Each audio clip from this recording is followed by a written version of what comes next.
Yep. Hey everybody, I'm Fab. I've got Mike on the line. Mike, say hello. Hello, everybody. Mike's just a disembodied voice for now. Yeah. But we're recording a second episode of The Private Citizen this week, which is great. More content for everybody. And we're going to talk about elections and election manipulation and stuff like that. So we're really, really topical there.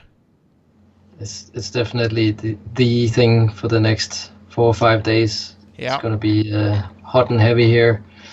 The thing. So Mike's coming in from Ireland. In case you haven't made his acquaintance yet, you were on the show once before, right? And let me see what episode that was. I think so. Have I been a disembodied voice before? No, I haven't streamed. The stream is new. You were kind of disembodied. I was too because we were on a podcast. What episode was that?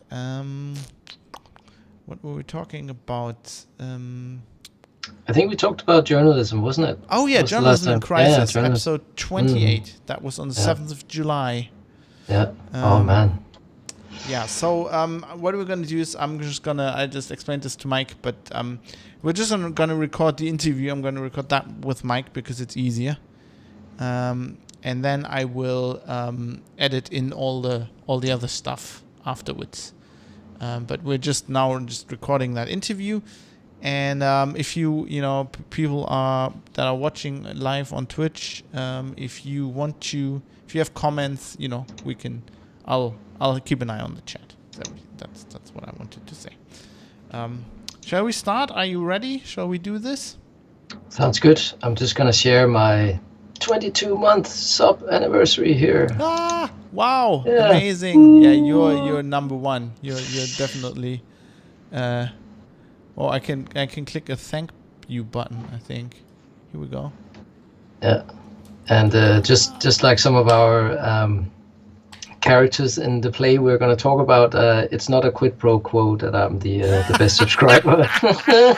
Yeah, that's why you're on the show, because you're not only supporting the Twitch channel, you're also supporting the podcast itself, which is always kind of weird when that was weird last time when we had the interview. Then I did like the thank you at the end. Yeah. And you were there again, so I kind of have to mention that it's the same mic.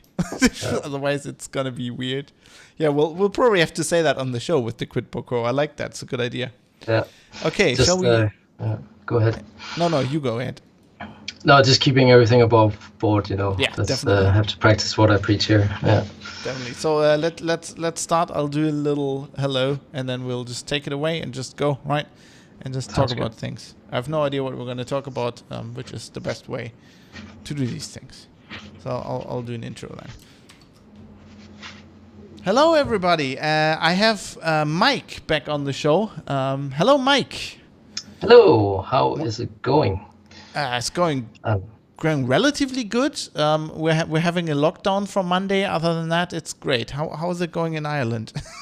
Well, we are on the highest level. Level 5. Is that like DEF CON? We don't have levels. Yeah.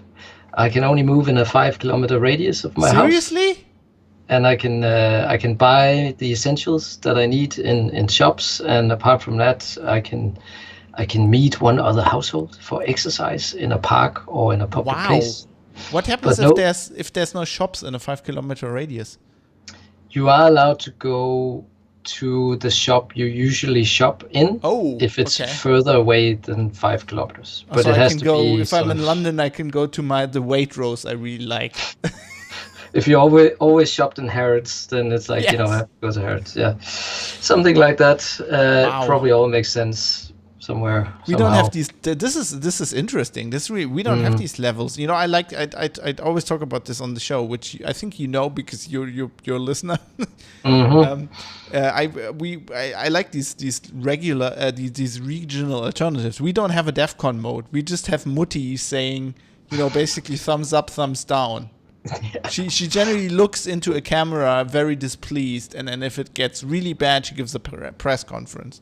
Yeah, and I think there's a sigh as well, isn't there? Oh yeah. There's the Mutti sigh. So if people are not aware, Angela Merkel, our chancellor, we call her Mutti, which is kind of like mom.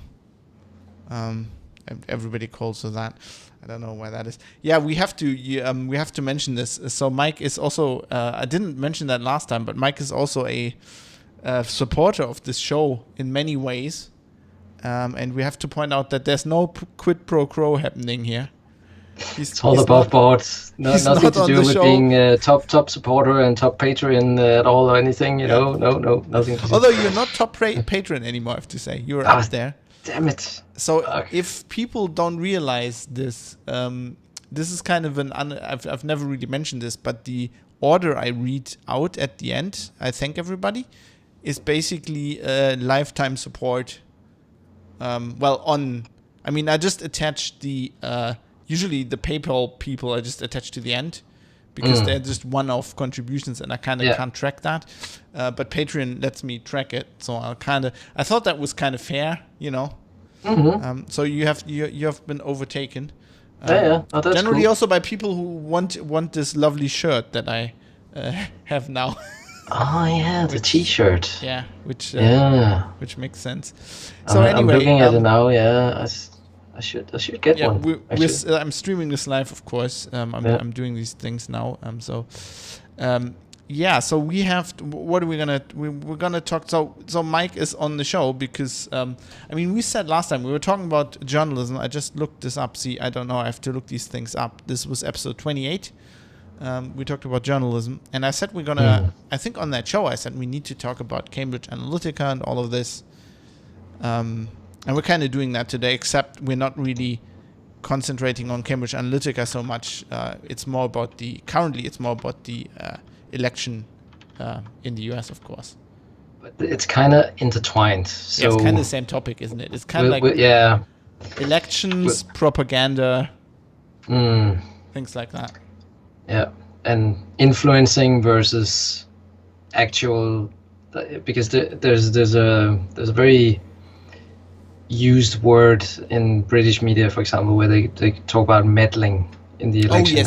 Oh yes. That comes from meddling the Times, is such doesn't it? The Times uses that all the time. It's such a rubber word, isn't it? You know, so it's what does that mean? And it sounds a bit like to kindergarten, doesn't it? When you're talking about it, meddling sounds just like it sounds a bit benign, to be honest.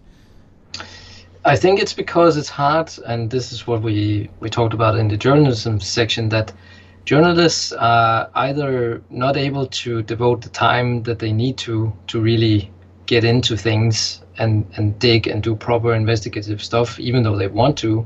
There might be editor choices or other pressures that launch them on. Generally, your editor will say, "What you're working on a story for more than 2 hours for." Yeah, you're costing us money. Exactly. and then on the other side of the spectrum, we have what I call the microphone stands that basically just stand there and let nearly unfiltered information, whatever kind of information it is, just pass from the person who's saying it into whatever, TV or radio or whatever it is, and there's no sort of critical analysis of what's going on. And that is terrible for journalism. I think that comes out of not to get too much back into the journalism discussion here, but I think that generally also comes from this I say modern, but like this 60s idea of being objective. And because journalists, if they want to be objective, they try not to editorialize. And if you go in that direction too much, you tend to just reflect. You tend to just read out stuff, which tends to be either press releases, if it's companies, basically reading out a press release or something from a news agency, right? Generally, these, if you're a TV journalist or a writer at a magazine, you just pass off that responsibility to the news agency, right? In Germany, it's the DPA, it's the big one, the DPA. And you'll just read that out, but often they do the same thing. They just base that on a press release or what the government said. Let's put it that way. Yeah, in our context here.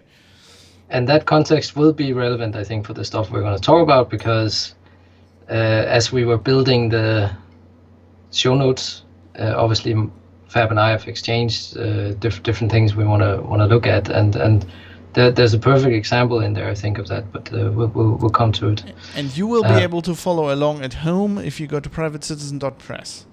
But before we go any further, I'll have to get some Artmore. I'll open an Artmore here because this is one of these where where we just talk, and I like to do that with a little bit of a drink in my hand. I will go to my green tea. Oh, I'm trying to be good during the week. Trying to be healthy there. What's going on? I have some like stomach issues. Ooh. And I had that. I had that a few months ago. That's not nice. I understand completely. So right now I'm on a proton inhibitor pill or something. It sounded very but anyway, I should try and not fill myself with stuff that makes my stomach jump. Cheers anyway. Yeah, so here's green tea. Cheers. Very boring, but anyway. So I'm you're glad completely hopped up on green tea right now. Yeah, ready to go. So so let's get into it. I mean, we have the U.S. elections coming up, right? That is it next week? Next week. Yeah, we have to get this right because I was talking to my wife about this, and then I got all befuddled. So let's see here. Quickly US Googling election. when is the election? I always have that as well.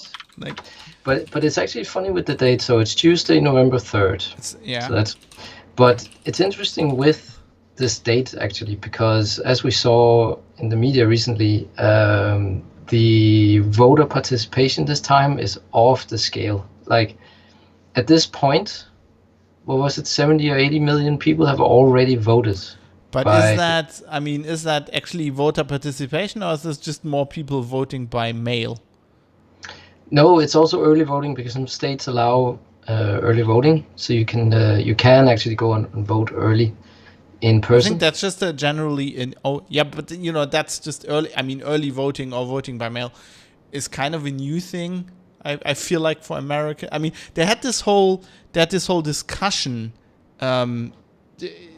before the election about the problems with voting by mail and it being the people manipulating that and for somebody, I don't know how it is in Ireland, but for somebody in Germany, that was just a completely weird discussion. Like I haven't been in a voting booth. I voted in every election I could vote since I'm able to vote. I never missed a single election.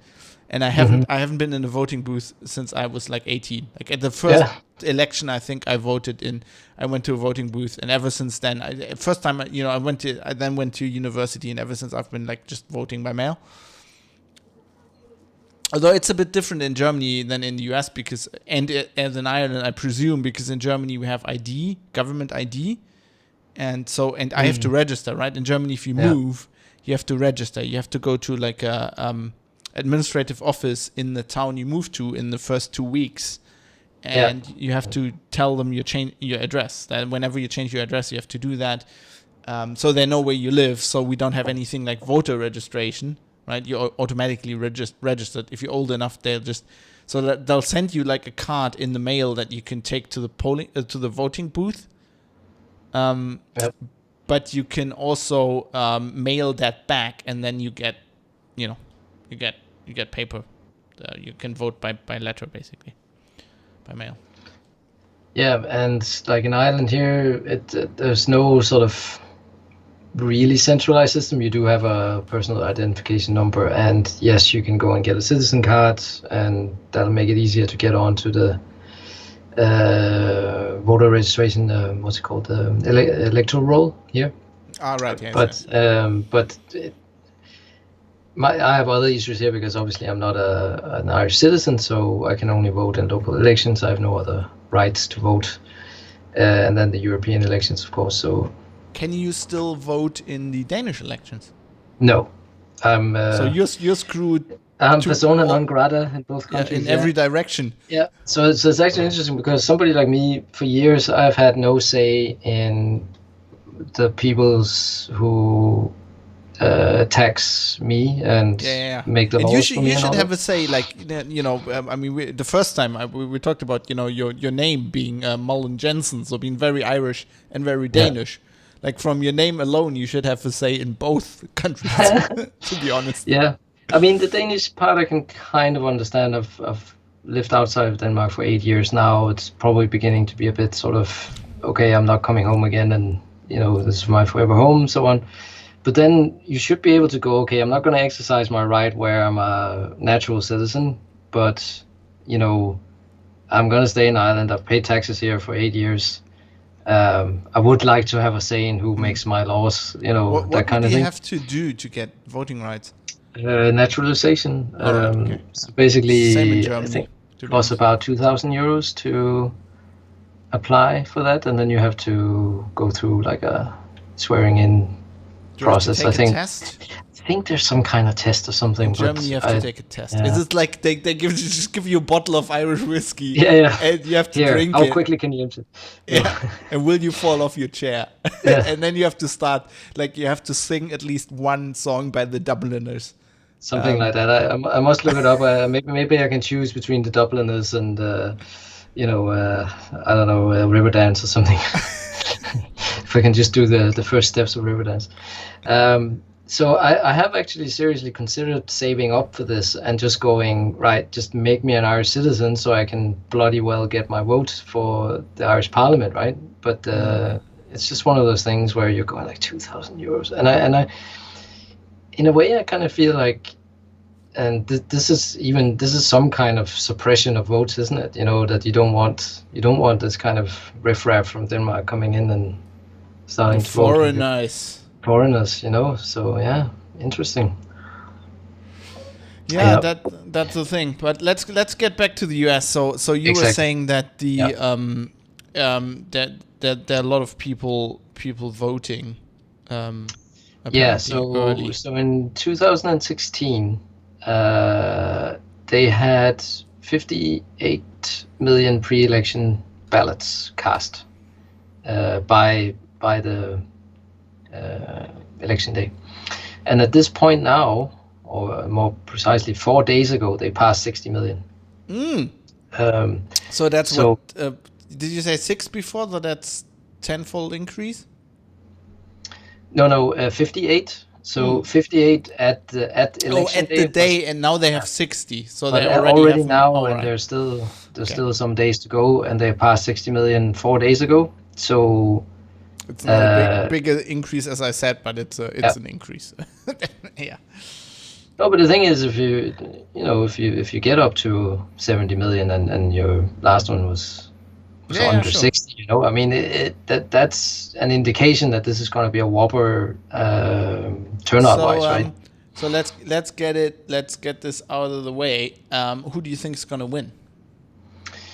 Well, this is what we're going to talk about tonight, right? Because there's different paths to victory in the US, as I understand. I've been trying to look into how to understand the US election system, and I always have a problem with the electors. I don't understand the electoral college, but I understand it a bit I don't better think. now. I mean, I have lots of people listening who are from the US. I think it's fair to say a lot of them probably, well, maybe the listeners for this podcast, but I think a lot of Americans don't understand it. Let's put it that way. Yeah. But there's a number of battleground states that are vital if you want to win. And these are the so-called swing states, right? So yeah, battleground, swing states, whatever, where the amount of electors that are in play will have a vital role to play to reach the 270, I think it is, electors that you need to win. 274 or something? 70, yeah. I'll look it up. 270 something that you need in order to win. And it's something like Pennsylvania, Wisconsin, Florida, there's a couple of others that are swing states. So it seems like, to me at this point, Biden is in the plus, like he is ahead in quite a number of these swing states. So that, he has more paths to win. I think Trump needs to definitely get Florida, which he has still, I think, probably a good chance. I'm pretty sure he's going to take Florida. Yeah, Florida is kind of a key state for him. But after that, it's they are saying that, you know, like one of the things I think in 16 was, for example, Wisconsin was a surprise, and he won it with. It was only tens of thousands of votes. It wasn't like a massive. 270 it says here on Wikipedia. 270 electors. 270 electoral votes. Votes, yeah. Yeah, needed. In the election. So, keeping in mind what happened in 16, you have to be quite careful here with predictions, because obviously everything looked like a comfortable Hillary win, and as we know, it wasn't. But in a way, I think maybe Biden has across the board more paths to victory than Hillary actually had at the time, with swing states that he can claim. And as far as I remember, he is from Pennsylvania himself, actually. So he probably has a bit of a home ground advantage in that one. So isn't Pennsylvania traditionally more of a red state? Just something I remember, because it's close to my heart because I'm a Pittsburgh Penguins fan. Yeah, I'll look that that's up. the thing. I think. Let's have a closer look. Yeah. So it can still swing to Trump, of course, because there's still some days left, and as we know, his campaign excels in the bombshell tactic, right? To unveil something at the last moment, to kind of get the undecided votes in, and maybe even deter. So Pennsylvania, Republican in 72, Democrat in 76, Republican in 80, 84, 88. And then Democrat in 92, 96, 2000, 2004, 2008, 2012, and then red, so Republican in 2016. So it's very swingy. Yeah. But there you go. So obviously Hillary needed Pennsylvania at the time. She didn't get it.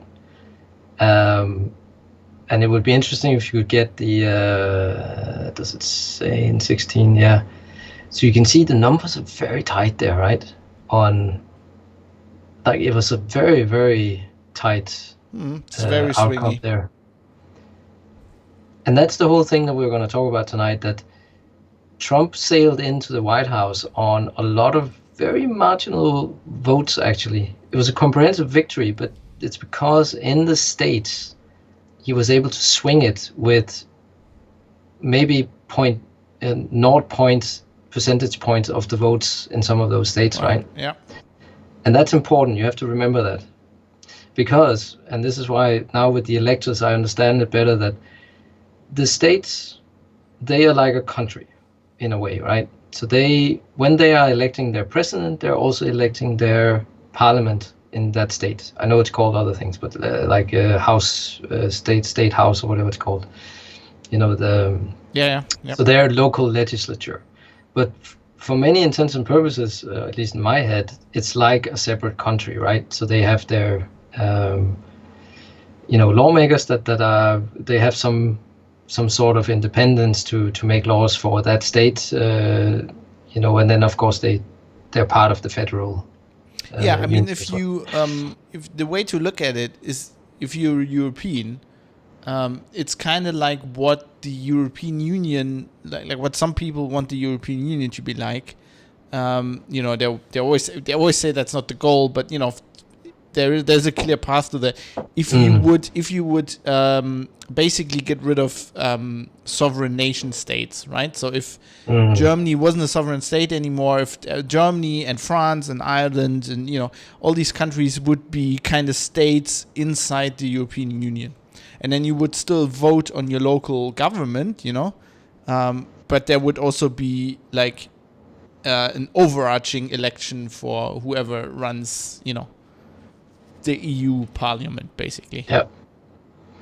So the clincher here for me to understand it at the time was that when you have a party that then wins the majority in that state, then they become the governing party, the ruling party for that state, and that party selects the electors to go to the electoral college. That is So that's how in Germany we elect our head of state, right? So mhm. in Germany we have federal state parliaments, and they have they have their own party and their own coalition. So one state will be conservative and one state will be Labour, for example, right? And each of these federal states sends electors to an election where they elect the president. So that's not the chancellor, right? It's our king or queen, our head of figurehead of state who doesn't do anything in daily things. But that's how you send people there, and then they vote. And usually, they vote for whatever the party tells them to. Sometimes, I think this has happened in the US as well, in the Electoral College. There have been defectors. Yeah, they call them, the specific term, false electors, was it? Or the specific term, I just forgot it now. But yeah, you're right. There has been a couple of them. And the way it works in modern history is, or modern times today, that the people who are selected, it is like an honorary task, because it's already given that they are going to vote for whoever the party votes for, right? So it doesn't even have to be a politician. It can be a party member that has. Yeah, that's the same thing in the German. Yeah, the same way. Exactly, and the person can't be a public servant, I think, of the federal state. Can't be a politician, a federal politician, and so on. So it makes sense as well, right? That they, for all intents and purposes, they have to be proper representatives of the governing party of that state. So that kind of clinched it a bit for me, because then it makes much more sense that, because I remember in 2016 I was sitting there going like, okay, Hillary just lost, but she won the popular vote. So why doesn't the electors? I just couldn't understand, why do the electors not actually represent? Yeah, but the popular vote? At this point, yeah. I have to go in here, because this popular vote thing has been driving me insane, and this has been the popular vote does not exist. I mean, there's a reason why the U.S. has an electoral college. And it's because... No, but that's what I mean. I understand it now. At the time, I couldn't, because I've grown up in a proportional representative democracy, always, right? So that was just what I grew up with, going like, the votes cast must be represented as closely as possible in the parliament, right? The distribution of votes for parties. But that bears no resemblance to what happens in the US. No, so you just have to kind of... But for a good reason, because the US is a very big country. Yeah. And I mean, the reason is I recently tried to explain this to my parents, who were like, this makes no sense. And I said, yeah, it makes sense, because if you look at the US and you look at where all the people live, right?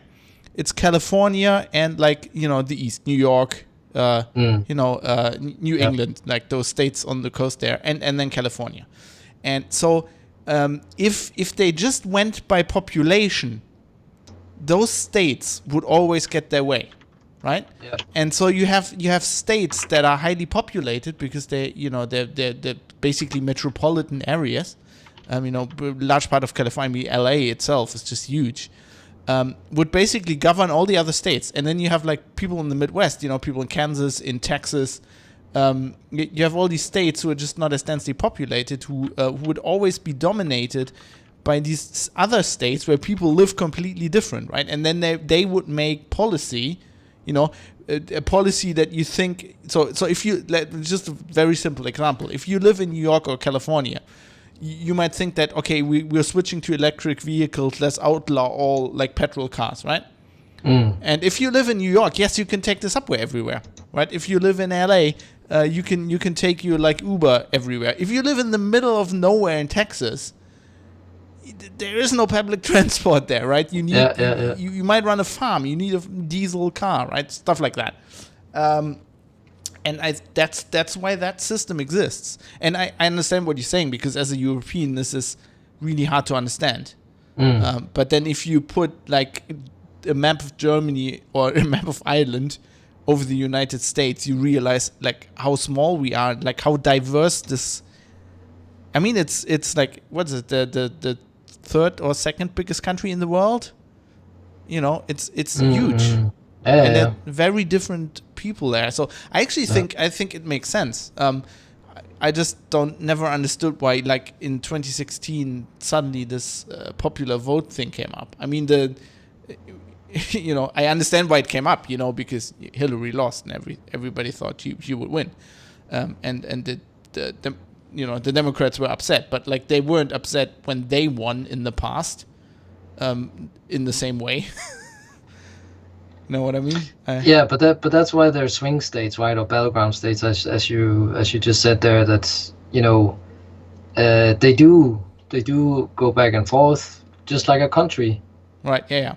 Goes back and forth in so it makes sense, and the electors. I can see why it's like you need to represent the will of the governing party in that state in a structured manner, right? Yes. So that's what the electors represent. So it's made it much clearer for me. And as you say, how do you handle a huge country like the US? Well, it's proportional to population, because they do adjust the elector numbers from time to time.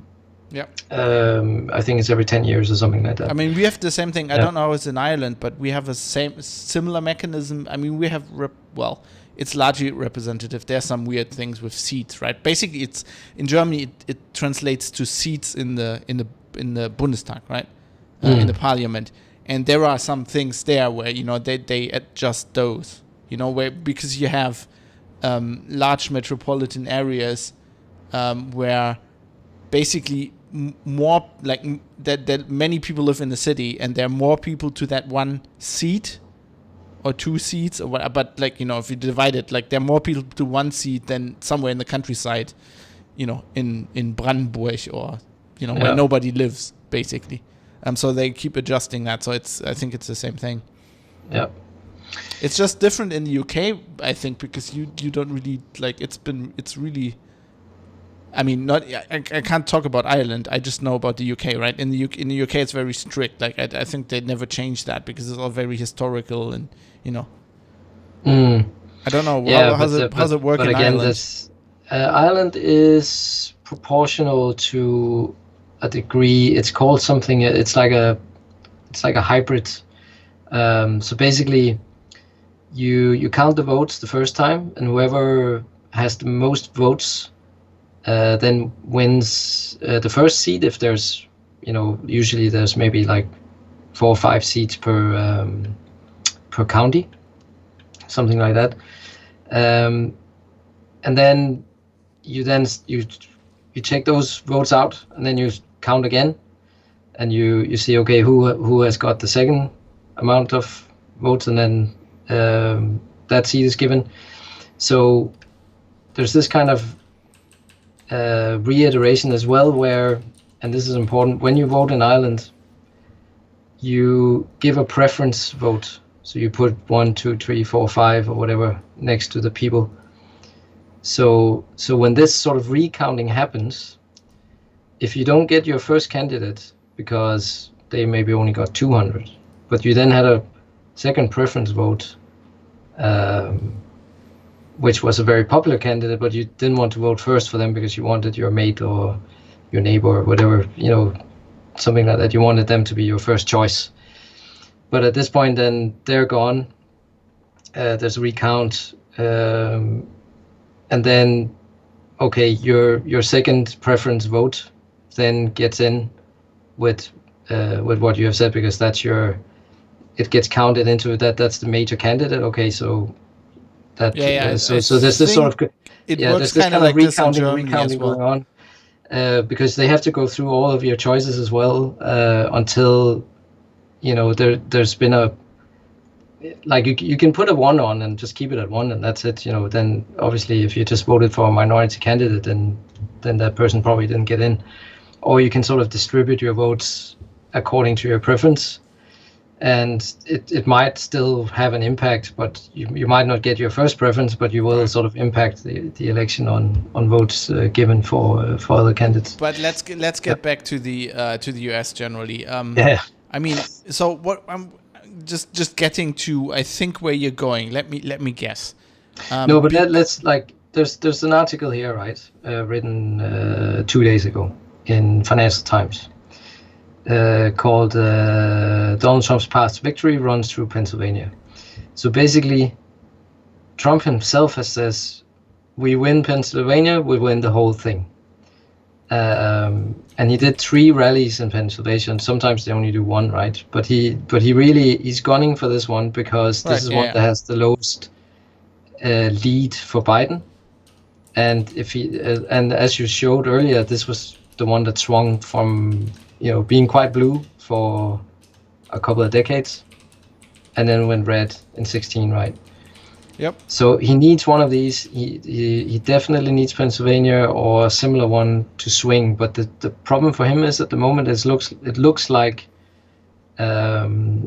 he's not going to be able to swing Wisconsin or Michigan, for example, which also swung to his campaign 4 years ago. But now the advantage there to Democrats, according to polls again, and I know we have to be careful. Can I say something about that? Yeah. Because I heard something really interesting about this, which I kind of think I subscribe to. So Scott Adams, I don't know if you know who Scott Adams is. He is the guy who draws the Dilbert cartoons. Oh yeah, and he does like kind of political commentary. He is obviously on the conservative side of the spectrum, right? Let's say he leans more towards Trump than Biden. Yeah. And he had an interesting theory. He calls it. He says the Democrats gaslit themselves, and I don't subscribe to that term, gaslighting, really. But I think what he's saying is basically. So polls is generally people ringing you up, asking you questions, right? And asking who would you vote for.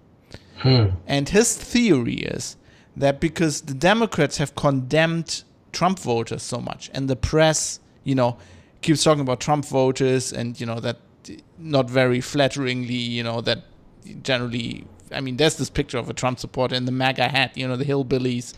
The COVIDiots, as we would say in Germany, the people with the conspiracy theories. And so the theory is that a lot of Trump voters will not publicly admit that they vote for Trump, but that they still vote for Trump. And his theory is that this is also what happened in 2016, that pollsters couldn't predict that Trump was going to win because they were just people didn't tell them that they want to go vote for Trump.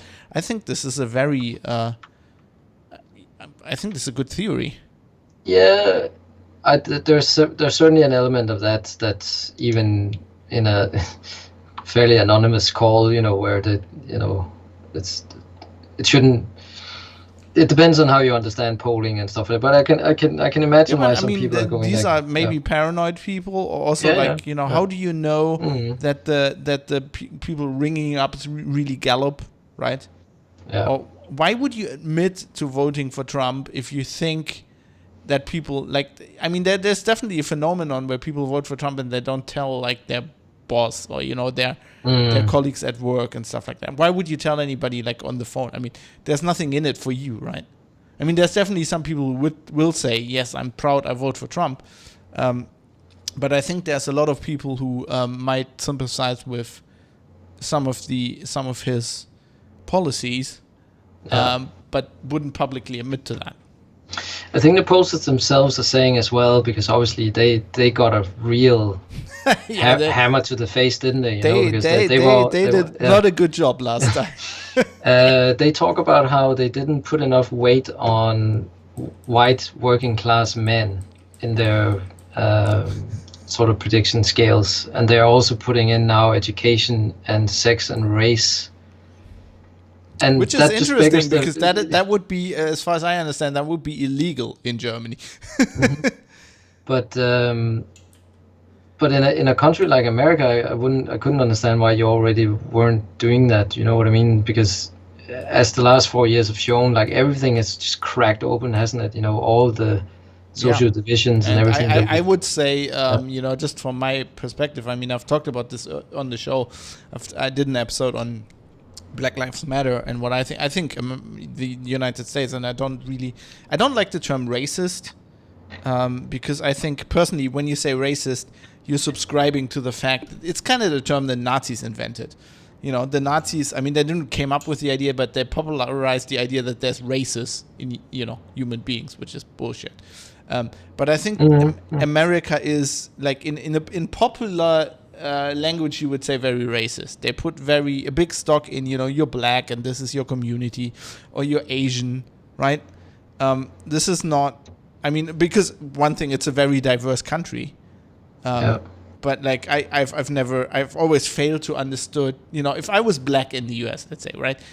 Why do I have to vote for a certain party? Why do people expect I vote for the Democrats because I'm black? Like what does your skin color have to do with if you're conservative or progressive, Yeah.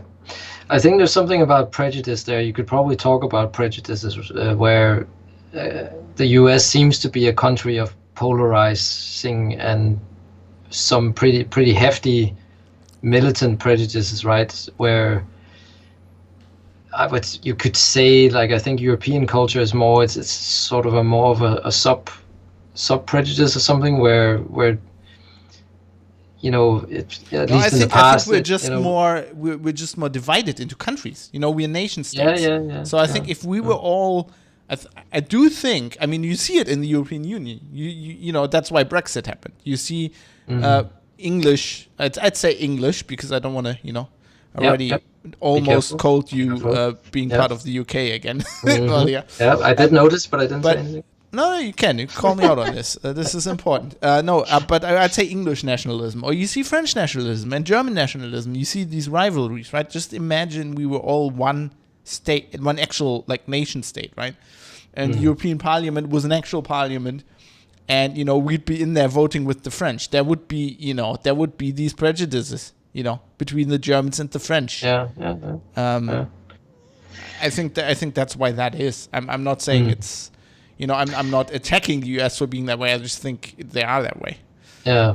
No, but I think there's racial prejudice. There's prejudice against minorities. There's religious tension and against, more liberal sort of philosophy or lifestyles. There's interreligion tension. There's obviously super divide between. Like a working class person in the US is. And we have, I mean, I've talked about this. Well, not so much me, but just in the most recent episodes, just from feedback I've got from listeners, several listeners said they feel like a lot of the things I'm talking about on the show, when it comes to privacy, but also to other topics, it's like everybody gets put in a camp, right? And you're either conservative, you're right wing, or you're progressive, you're left wing, and we're not discussing the topics. And I feel that is coming especially to a head in this election. And you see it in other, when I talk about COVID, you see that as well. The whole, am I wearing a mask? Am I not wearing a mask? Right? This is a huge. That's a political issue in the election in the US right now. Right? Yeah. They keep going on about Trump's not wearing a mask in this situation. And that always drives me insane. I mean, he was apparently recovered from COVID, right? And then they were saying he's not wearing a mask for a couple of months at least. He is immune at this point in time, right? Yeah. I mean, why should he be wearing a mask? That makes that makes utter no sense. Like, if he's tested negative, he can't spread it, right? But he himself is immune. We have to, at least for a couple of months, and then the science gets a little bit, they don't know exactly what to say. But we don't have any data beyond that. So right. But just to say here with how the election is looking. So if you go into the current sort of status, again, I don't know if I'm doing it wrong here, but I think Financial Times sort of gathering of polls stuff is probably pretty dependable. So basically, at the moment, they're predicting safe electoral college at 279 for Joe Biden, right? So they're currently predicting a win, but there's still 134 electoral college votes that are toss-ups, which is that there's less than 5 percentage points between Biden and Trump. So yeah, I think they can't predict this. I think we Yeah. are. I think so. Okay, look. I'm not an expert, but I did study politics. I do not have a degree, but I did study politics for quite a while, and I must say I'm not an expert on the American system. But in a situation like this, and we had a situation like this in Germany, famously when Angela Merkel won. Gerhard Schröder was in they were together in a television show in the evening of the election, after the election, and there's this this very famous scene where Gerhard Schröder is of the opinion that he has won. Because they're still counting votes. And I mean, it was kind of a similar situation. And I would just say you can't, I mean, 2016 has taught us that you can't predict this stuff. And I think it's gotten worse. I think it's gotten harder to predict because as you just mentioned, there's all these issues. These issues that pollsters have no idea how to, the COVID issue. Like, how does that change stuff? Like, are people going to be afraid to go vote, right? And all these tensions that I think are very hard to predict. I don't think they can do it, to be honest. Yeah, and I think if we begin diving into that, because that has been one of the key subjects of this election, and also referencing the previous one, that voter suppression is happening for sure in So some you're way. saying as a method to manipulate. As a method to manipulate, not just that, okay, you're not able to vote because X, Y, Z, but also deterring people from voting, depending on what it is. You can maybe feel that your vote doesn't have any weight, or there's been examples of actually people being emailed with threats saying that, something akin to it, like, we're watching you, or, be careful if you go and vote because, you'll be singled out or something like that. And that has happened in this election. They're not entirely sure where it's coming from, but there seems to be a Middle Eastern element to it this time around.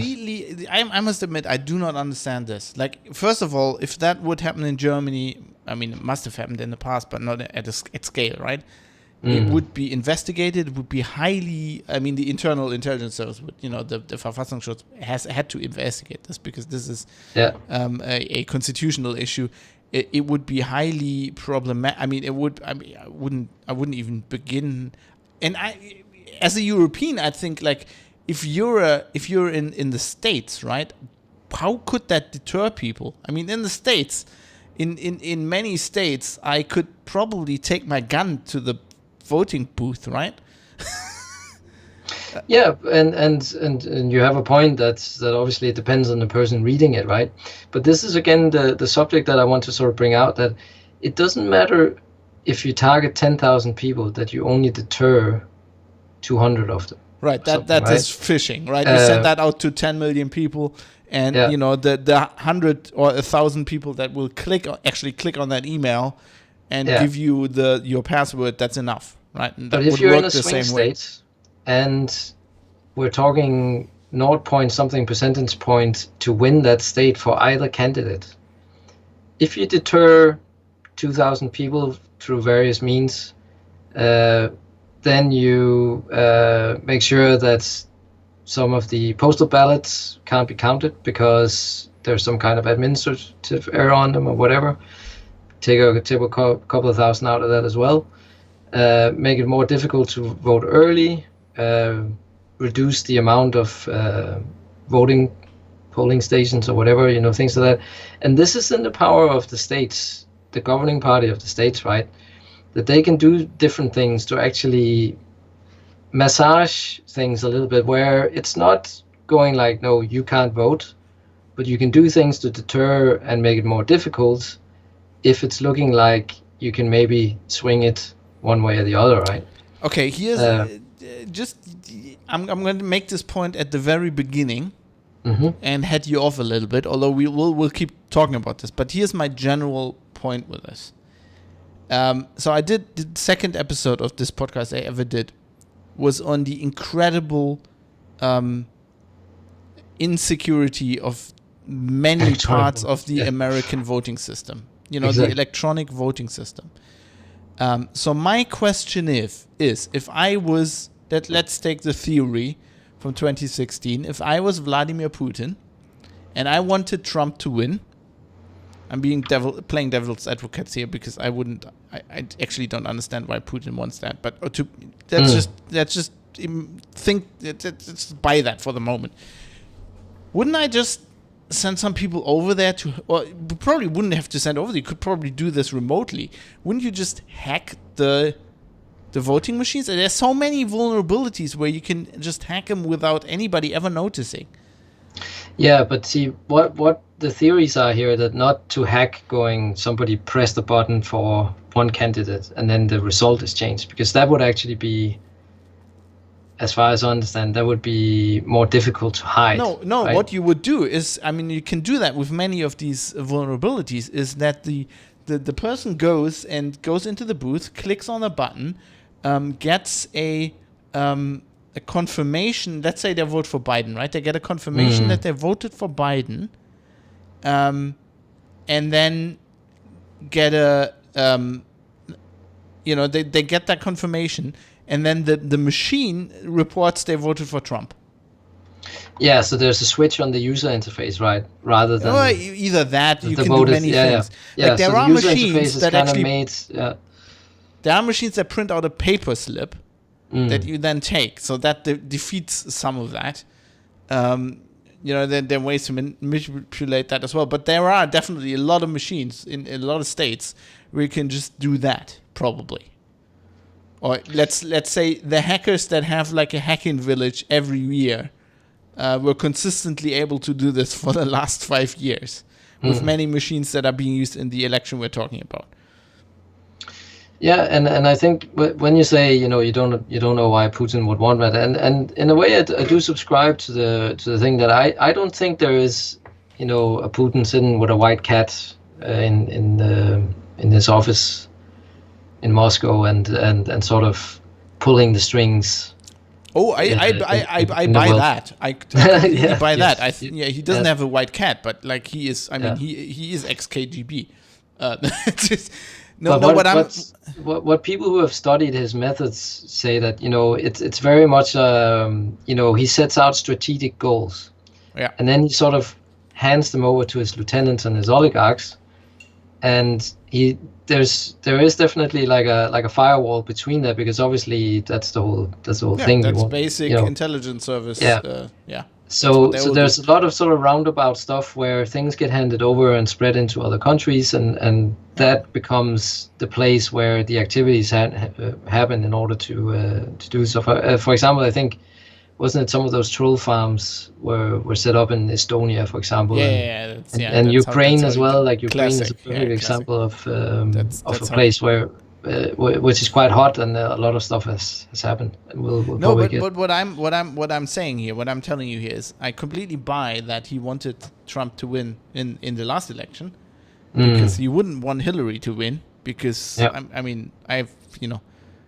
think Putin didn't want her to win for the same reason I didn't want her to win, because I think she's a warmonger and a neocon, and she would have done a lot of foreign policy decisions that probably wouldn't have been good for either Europe or Russia. But I don't think he wants Trump to win in this election, because if I was Putin, I want Joe Biden to win, because Joe Biden is a potato. The guy can't even talk 10 minutes straight. He's gonna be easily manipulated if he's president. This is my personal opinion. More easily manipulated than Trump? Yeah, I don't think Trump's easily manipulated. I don't think that at all. I think... Why? Why do you think that? Because I think he does... you can level a lot of things at him. I don't subscribe to the thing that he's dumb or anything. But I mean, he just fires guys, right? He's just like, oh, this is my second head of this is second head of national intelligence I've had in like a year, right? He just kicks guys out. I think he just does gut instinct things. It's like when he does but that's when exactly he does why a he's easy speech. to manipulate. No, I don't think so. He's venal. He only cares about his own enrichment, right? So Putin has been able to dangle stuff in front of him. Well, that's the theory. I'm not saying he's not. No, it's not a theory, my friend. It's not a theory. Well, we can talk about that. Donald Trump has been involved with Russian projects for far longer than anybody really understands. Well, let's talk about that in a second. Let me just finish my point. I'm not saying he's not Putin wouldn't be able to manipulate him, but I think Joe Biden's a lot easier to manipulate.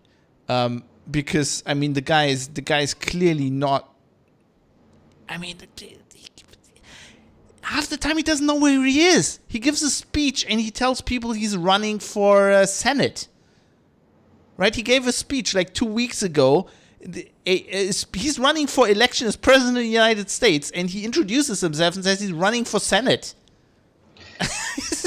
I didn't hear that clip, but I also know that he's been on many public appearances where then after the TV cameras switch off, or he's still talking to people about their concerns and stuff like that, and he takes the time to sort of go and meet people in the audience and things like that. So, but let's go. I think he's a more complicated character or complex character. Let's not talk about who we personally more. Let's go back to the Russia thing. I want to say one thing on the Russia thing, right?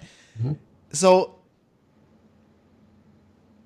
are we in agreement that some of that stuff was clearly made up? I mean, the Steele dossier was clearly made up. That was rumors, and that there are good there's I mean there are handwritten notes from John Brennan, head of the CIA at the time, who briefed Obama, Biden, and Hillary Clinton on this, and the notes say that it was Clinton's idea to discredit Trump to get to distract from her email server thing.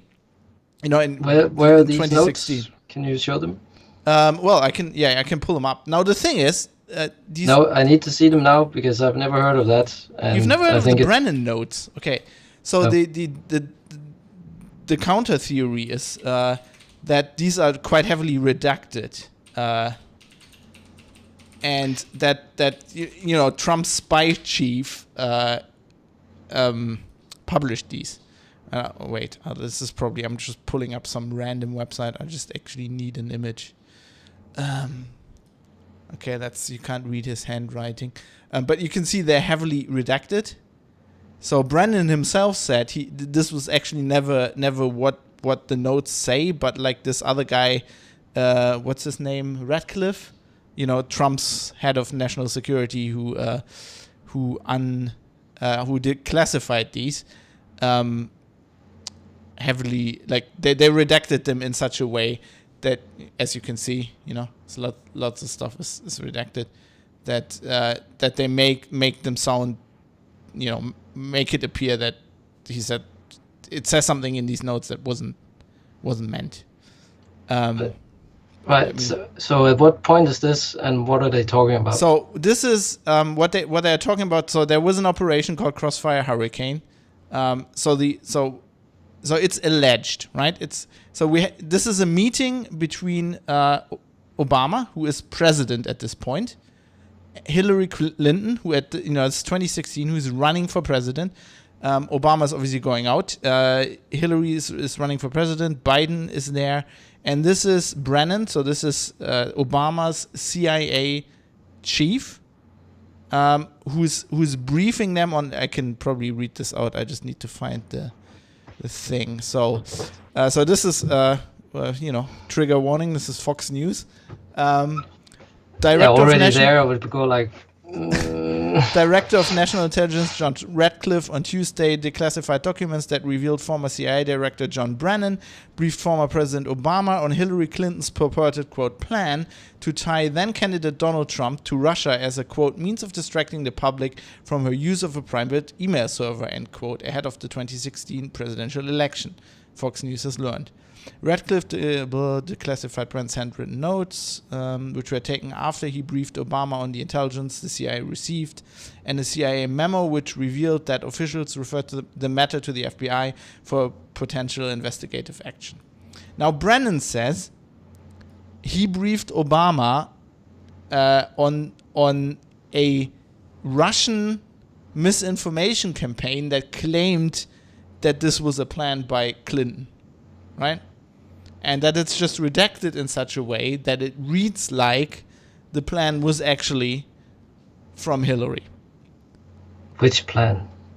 So it doesn't say that, but you have to think that this is about the Steele dossier. I mean, the Steele dossier is the thing where we Donald Trump allegedly in a hotel in Moscow, the hookers. No.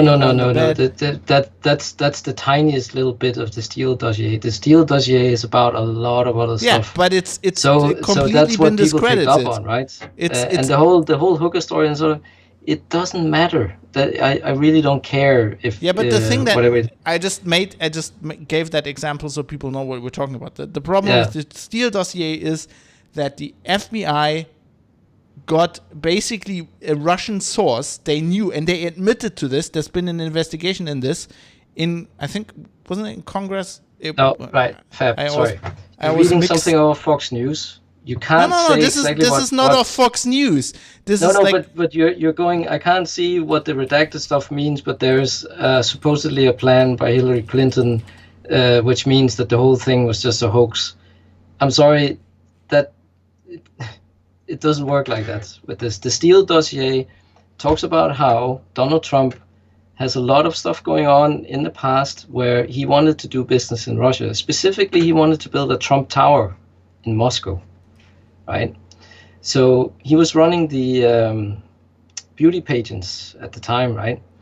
And Putin or his lieutenants put out feelers going like, okay, we'll see if we can get something done here, but we need you to come to Moscow with your beauty pageant, and we'll see if we can set up a meeting, and we're going to talk business and stuff like that. So that's what it was about there. And in order to be able to build in Moscow, you can't build a huge Trump Tower in Moscow unless Putin and his inner circle approve of that, right? You're just not going to do that. So whatever it was that Donald Trump did, he left Moscow with principal agreement that he would be able to do this at some point, right? And this has been one of his biggest wishes for a long time. So whatever it is that, obviously the Steele dossier talks a lot more about these connections and how that would sort of come about. But one of the sort of fairly substantiated theories here is that this is where Donald Trump was also presented with the possibility to become a candidate that would be more favorable to Russia if he was going to run for president. So that would be part of the, again, quid pro quo.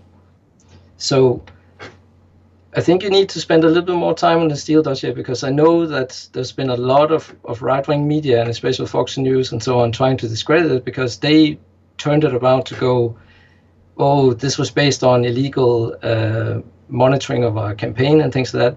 But the reason why some of the people in the campaign were under investigation or surveillance was that they were doing really dodgy stuff, like Paul Manafort and other people. In Ukraine, a long time before we even started talking about Ukraine as something related to what's going on with the elections, there was stuff happening there that Paul Manafort, who was campaign manager for Trump, was getting his hands dirty with all sorts of stuff. So okay, I'm just reading off Wikipedia. So this is the article on the Crossfire. I'm going to put this in the show notes, of course, on the Crossfire Hurricane. This FBI investigation into Trump and his dealings with Russia. So there was a 2019 Justice Department Inspector General report. The report. Okay, let's first go here with the report. Also I'm going to do this full thing. Okay, wait. The report debunked claims promoted by Trump and his allies that the Steele dossier had prompted the Russia investigation, and reiterated that the FBI investigation had in fact started in late July 2016 based on a tip from Australian officials regarding Trump campaign advisor George Papadopoulos. Yeah, okay, the so coffee boy. they're saying the investigation into Trump's Russia deals didn't start with the Steele dossier. Right? I'm buying this. And I'm not saying the investigation is bogus, and I'm not saying that Trump didn't have any shady things going on with the Russians. 10 minutes ago, Fab, you said the Steele dossier was Wait. Just follow me here. I'm not saying that the investigation into Trump's deals in Russia was wrong or bogus or anything, or that he didn't have any deals. I'm saying that the Steele dossier was bullshit. Going on, reading from Wikipedia. The report also refuted Trump's assertions that Peter Strzok and Lisa Page had initiated the investigation, that decision was made by William Priestap, the assistant FBI director for the counterintelligence division. Also, not refuting this. I don't care who started it. Yeah. Now, the report criticized the FBI, however, for relying on information from the Steele dossier, even though one of Steele's sources told the agency that his statements had been mischaracterized or exaggerated. This is what I'm talking about. In this investigation, the FBI told the Justice Department guy who was doing this, I think Horowitz, They told them that they knew that the stuff they took from one of the guys who was was like a ex-Russian oligarch or like his son or something. They knew that it was made up, right? And that's why I mentioned the hooker stuff. That's where the hooker stuff came from. I agree with you that that's not the important thing, and I completely agree with you that Trump probably had shady dealings with the Russians. I mean, Trump is a real estate mogul from New York. You can't get more shady, of course. Of course he had shady deals. I'm just saying we have an internal intelligence service who made up things in a report that they knew were made up, and that's being used politically. This is the worst propaganda you can get. And it is well documented that the FBI from the beginning, was dismayed that Trump won the election. At least the people. That's where the Peter Strzok. It's well documented. What? Sorry, it just cut out there. That the FBI or the leadership of the FBI at the point when Trump won was dismayed that Trump won. I mean, the thing with Trump with Strzok and Page comes from the fact that they sent text messages back and forth when Trump won the election. They were like, "Oh my God." He just won. This is the end.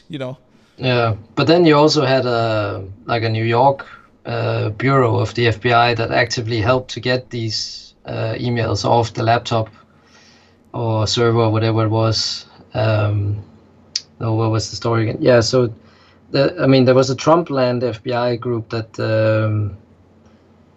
that actively hindered or helped as well in the period where they were trying to figure out what was going on with these emails. And actually, I'm like, what is it? I've never understood her emails thing. What was in the emails that was so controversial? It was only that she was using a private server, right? That was the So what was in the emails was actually not. I don't know. I think there's I don't think there's any smoking gun in the emails. I think the assertion from the right-wing media, which probably Fox News can be trusted, is that she did delete emails. She deleted emails. I think, I don't know. And so I don't know about this completely. Like the assertion is that she heard that the investigation was going on and then quickly deleted some emails. But the actual scandal is that she wasn't supposed to use that server. Yeah, I think because that's the whole thing as well, right? That now we're a bit like, what was it all about other than? I can tell. I mean, this is classic. I mean, this is classic propaganda. This is what they call the October surprise, right? Yeah. And in that's 2016, it was the Hillary. Well, It was the Hillary emails. This year, it's like Hunter Biden's laptop. Yeah. Right. And you must admit that story is nuts, right? I don't think it's nuts. I think they had that. I think Giuliani had that whatever. I don't know if it came from a laptop from a repair shop. I'm not buying that. I think he got that somehow, and I think they've been sitting on it for a year or two. To roll it out now as an October surprise, I think that is. I mean, but nobody has seen them, right? Like, I mean, supposedly guys at Fox saw it. I mean, was it? But Hannity? now he says he's lost them. Is it Tucker Carlson? I mean, I watched the video today from, if you want to go even more, people you would probably describe as right wing, One American News. Yeah. Who say they have these emails, and there's now this issue with apparently Hunter Biden's niece. I don't want to get into it. I don't know. But I can tell you one thing as a journalist, right? If I had those emails and investigators asked me if I had those emails, I would say I lost them. It's called protecting your sources. Yeah. You will not hand over this to an investigative, to anybody. I mean, to the police, to intelligence service. I mean, you will sit on that. You will report on it, but you will not hand it over. I mean, Greenwald wouldn't have handed over the Snowden documents, right? The guy from The Guardian, or was Greenwald at The Guardian at the time? The guy who founded The Intercept lives in Brazil now. He broke. Oh, right, yeah. Was he at the? I think was he at The Guardian at the point? I seem to remember that the Snowden files was. I have to look this up now. Or maybe they worked together with WikiLeaks at the time. I was gonna lean back with a scotch, and you make me Google all these. Yeah, I'm sorry. No, don't be sorry. Okay. I'm just making. I'm just pressuring you a little bit here because I think enjoy this. In the things we've talked about previously, I know you probably survey, let's say, a wider variety of sources on the internet and TV and radio. He was he was at The Guardian. Yeah, at the time, I believe. Snowden's that's a whole other. There's a lot of Pandora's boxes we're opening here, like confetti. It's just flying everywhere. We probably need to. Yes, we need to get to election manipulation, which is actually the topic of this show. Okay.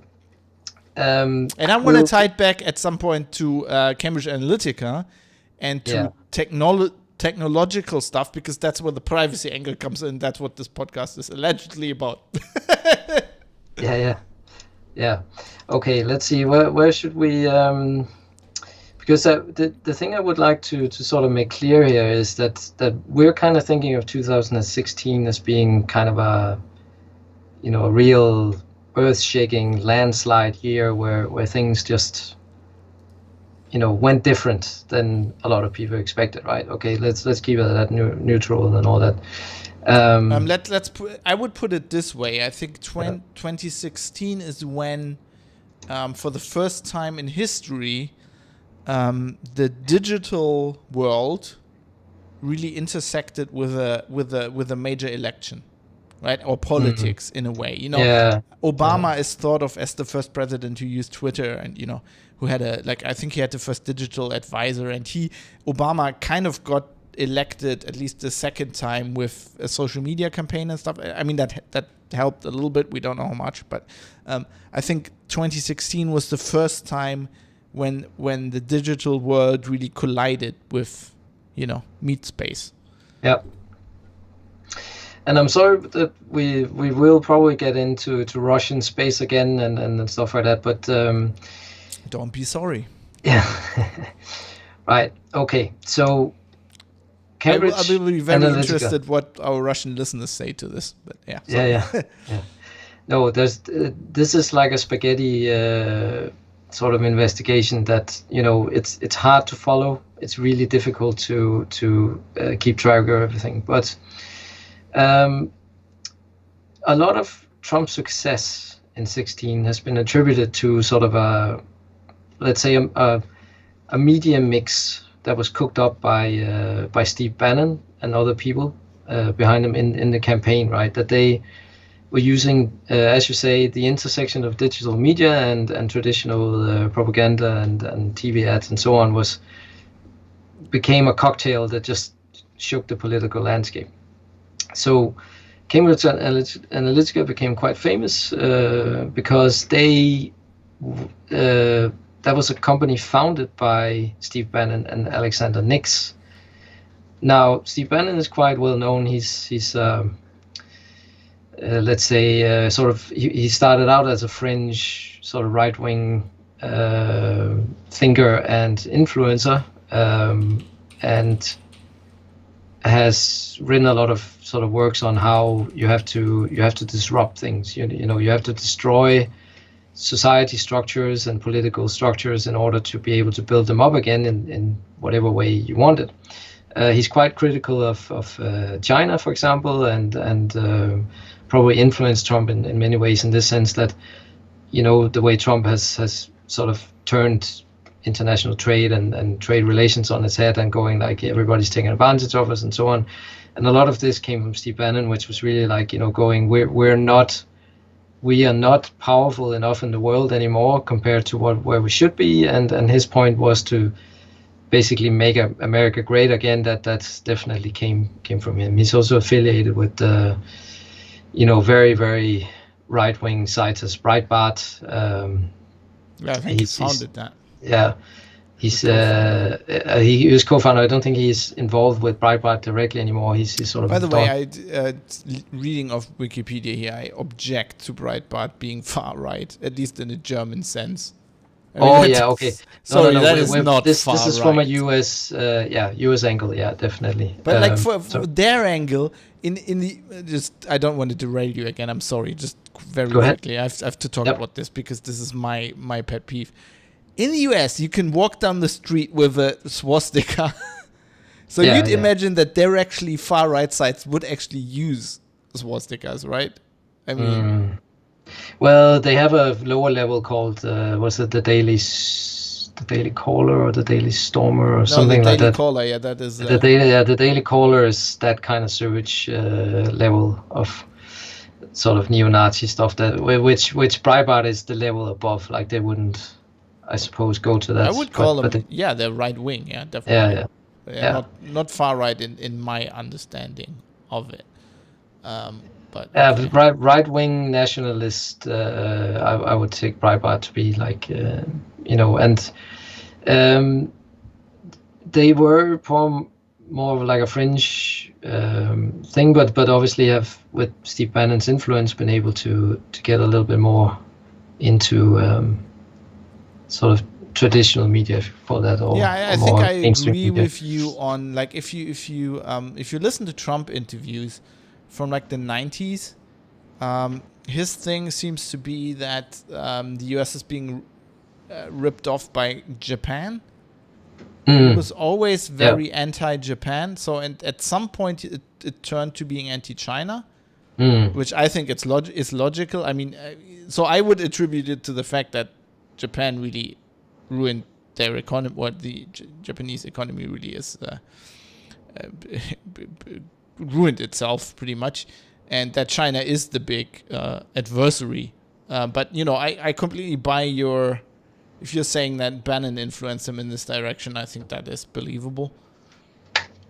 No, definitely. Bannon's kind of he's the philosopher, for want of a better word. I mean, I don't know if he would describe himself like that, but the thinker, or the guy with the overall sort of vision in a. Sorry, I'm just pouring more green tea here. Green tea, that is important. Yeah, this is important. Antioxidant. Exactly, against Russian disinformation here. Yeah. I'm just imagining it's beer, and then it's all good. Oh God, there's nothing more that I would want. Oh, sorry, I didn't want to do that to you. Just a quick aside, while you're filling up your tea there, right? I think I agree with Bannon on this. I mean, I'm one of the. I'm not like people think I'm Trump fan, which I'm not. I think the guy is. I mean, he's against the EU, right? He's like he is our like, if you're in Europe, he's an adversary of ours. But I think his one policy thing that I've been against at the beginning. Well, I've been against the Huawei thing, but I think the Chinese policy makes sense. I think he analyzed that correctly. I think. I mean, not the thing he says in speeches and stuff, but China is the big adversary of the US. It's clear. I mean, that's the new Cold War. Is China and US. Yeah. But the issue there that, and I think we talked about this some years ago, actually, maybe even on Geek News Radio, that I saw R.I.P. his, let's say, his animosity towards NATO as something really weird, right? Because Trump came in and was like, NATO this, NATO that, they are not paying their bills, I don't care about this stupid thing, and so on and so forth. And, he has actively sought to destabilize that alliance across the Atlantic there, and that's just not good news for us in the EU, I think, personally. But I know you'd probably be a bit of, but we have all these bloody bases in Germany, where all these they have nuclear weapons in Germany. I've asked myself since I was like old enough to think about these things, like, why do we have bases with American soldiers, and why do they have nuclear bombs here? Like, if we are the ally, right, and if we are the defensive line against the Russians, right, wouldn't you just give us the nukes? Like, why don't we have the nukes? And to be honest, then I studied history, and we are not the defensive line. The American strategy for Germany in the Cold War was literally to give up half, the mine linie. Their strategy was to give up everything east of the River Main. Yeah, that was like Germany. I mean, it's a logical strategy. If you have if you have a war between Europe and the Russians, we're in the middle. We're toast. I mean, just look at World War II. It's clear. But like, I'm like, they're not so much our friends. And I do understand Trump's point, because they're paying all the fucking money for the military. I mean, now it doesn't make sense, because their whole economy is based on paying money for the military. Right? So what's the problem? It's just like, it's jobs. Dude, it's American jobs. So I would say we've been challenged anyway in Europe on, like, yes, the US has been a crutch then militarily for a long time, but then if they don't want to do that anymore, we have to figure out what we do. But that's a whole other discussion. Very quickly, I mean, I've studied modern European history. I can tell you what we're going to do. Like, if you learn from history, if you're the Germans, you become an ally of the Russians. Like, if you look back at German history and when Germany was allied with the Russians and when it was not, it's very clear that we're a logical. I mean, this is Bismarck. Bismarck said this all the time. We're a logical ally of the Russians. It all went south when they got rid of Bismarck and the fucking Kaiser decided to start messing with everything and start pissing off the Russians. That's why we lost World War I. That's why we lost World War II. I mean, this is clear. You have to be friends with the Russians. I'm not gonna. Maybe not the best strategy for Ireland. Yeah. You do what you want with your country, but dude, they're definitely not listening to me when it comes to what we're doing with this country. Believe me. You're right. Okay. So, 2013, Cambridge Analytica was founded by Bannon and Alexander Nix. Alexander Nix was an employee of SCL, which is a British company that does this kind of stuff. How do you spell his name? The last name? Nix, Nix. So SCL, this company already operated with doing sort of cyber warfare, psyops, things that could influence. That was part of it. It was sort of a military social program sort of style company. So Bannon and Alexander Nix created Cambridge Analytica based on their backgrounds of what they wanted to achieve. Now, it's still disputed a bit exactly when these plans started coming along, but basically the idea with Cambridge Analytica was that you needed a lot of lot of data in order to create voter profiles that would be templates for how you would deal with them. And obviously, around this time, this was when Prime Minister David Cameron at the time, had agreed to do the referendum on whether or not the UK would stay or leave the EU. So they came in at a time where this was a perfect opportunity for a company like that to prove its mettle on do a test run. Do a test run, and this is what they themselves have said, that basically the Brexit vote was a petri dish for according later. To Wikipedia, this was done pro bono. Yeah. So quid pro quo, so to speak. Again, exactly. Maybe I should call the episode that. I think I'm going to change the title. I had a title. Yeah, I'm going to change that. Yep. So one of the most significant things that happened with regards to getting data was that SCL, they worked with a professor in Cambridge University who was called Alexander Kogan. Yep. And he had created this Facebook page or sort of portal where people could go in and take a survey, and then they would get some kind of reward. Alexander with a K. Yeah, you put an E in there, and that's my middle name. At the end. There you go. So now you know why I'm advocating for the Russians. Oh, Fabian E. Yeah. No, it's a Serbo-Croatian name.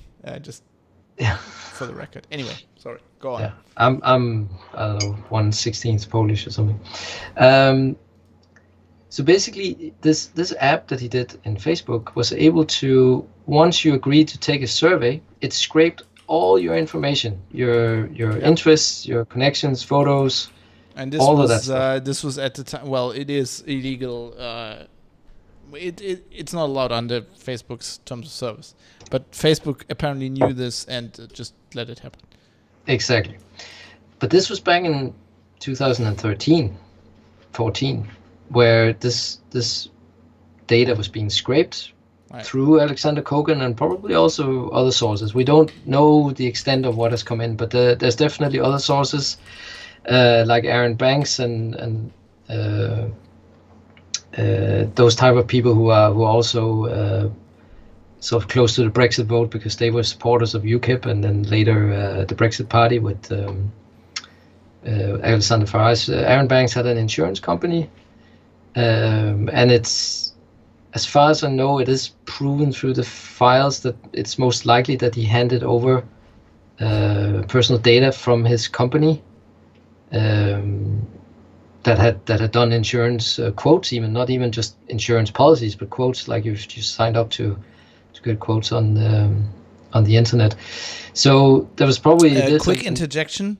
Mm-hmm. Alexander Kogan, according to Wikipedia, who also briefly used the name Dr. Spectre. Yeah, Jesus Christ, right. and some of this stuff literally a Bond villain.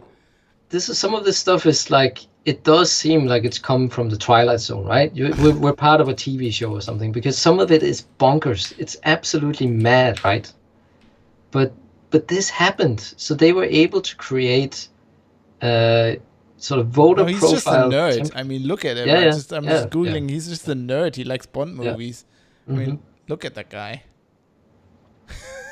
Sorry. Yeah, he looks a bit like a fish person from Facebook, doesn't he? Oh, yeah. He is one of the fish people. Zuckerberg's cousin or something. Yeah. Quickly mentioning, I have this theory that Zuckerberg is one of the fish people from Innsmouth. Because if you read that Lovecraft story, there's like these people who are descended from fish, and he describes them. And Zuckerberg, yes, definitely. You're right on this. Sorry, that's very unethical and very not journalistic. No, dude, the guy is a billionaire. He can take it. Yeah. So they were able to get. And he looks like a fish person. Sorry. Yeah. They were able to get these tranches of personal data handed in from different sources, and there's some recent pictures of Mark Zuckerberg. He looks sick, man. His eyes are completely black. His skin tone is like off the charts. I don't know what kind of medication he's on or whatever. I think Zuckerberg, and if you want to talk conspiracy theories for a millisecond, I think Kogan and Zuckerberg are clones. Yeah, he spread his seeds I across mean, the internet. this is Yeah, it's scary. But anyway, the sorry, that's the Zuckerbergians. Yeah. fish Oh people are God. coming. Yeah. So anyway, Cambridge Analytica had an unprecedented amount of tranches of very, very personal information that they were able to run through their sort of psychrometric profiling and so on. And then that was used for these very, very targeted ads and messaging and other exposure on social media in order to, again, not directly telling people how to vote or how to think about things, but just pushing them towards, especially this is what they talk about, there's this kind of the dark triad of what makes people do things that they maybe don't want to, but so fear, hate, and paranoia. I think is something Well, that's that that's how you manipulate yeah. people. I mean, we're seeing. That's Yeah. that's how it works. That's how Hmm. you can see that now. People are afraid of COVID, and they do all kinds of things. Yeah. It's being afraid of something. It's the animal side, right? That's how you get people. That's how you manipulate them. I mean, it's Yeah. classic. Yeah. So that's the thing, that if you had a profile that you were, say, a sort of a center political leaning person, maybe previously hasn't sort of shown any sort of predilection to want to, sing the praises of the EU or not, but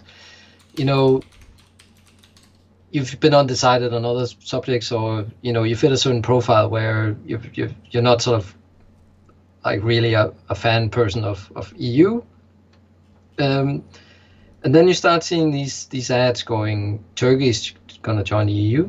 That means 40 million Turks will be able to go to the UK and work and settle and so on. And that seems like a lot. We have to think about this. And then there was others where it was bizarre stuff. You can look this up. Like there's a whole tranche of sort of ads that actually very few people saw, but the key people saw them. Where it was Right. like the EU wants to remove polar bears from their habitats. Protect the polar bears. So this And is my point. Let me Yeah. go in here for a bit, right? So I'm gonna give you my side of this, if that's okay. Can I Yeah. interject Go ahead. here? Yeah. I think, I mean, you're doing a great sales pitch for Cambridge Analytica at this point. I think yes. They were doing like this micro targeting, I think it's called, which we know works. I mean, I just from my personal point of view here, I did some research into, if you have games business models, like Star Citizen allegedly does stuff like this. There's like mobile games who do micro targeting. They figure out who the whales are. So there's these people who spend $10,000 on a game, on in-game, on things you can buy in games, right? In game, in Star Citizen it would be ships. In like a mobile game it would be like things you can build or whatever. And there are some people who, I don't think, maybe they have a problem or something. They spend like tens of thousands of dollars in these games, and you can find them, and then you can specifically target them. This goes so far that in these gaming companies, they try to figure out like what colors they like and what items they like, and then they make very expensive in-game items specifically for this one person. You have a developer making this item, spends maybe 8 hours, 16 hours making this item, and then you sell it for like, I don't know, 500 euros or dollars or whatever. Then you make a profit, right? They do this kind. So we know that works. Now my problem is I've seen, like, I can't find them right now. I was Googling and I really can't find these ads I've seen before from Cambridge Analytica. I mean, they were linked, they were leaked at some point. And yes, I can see them working for some people, but I feel like they must be like really, I won't say dumb, but like they wouldn't work on everybody.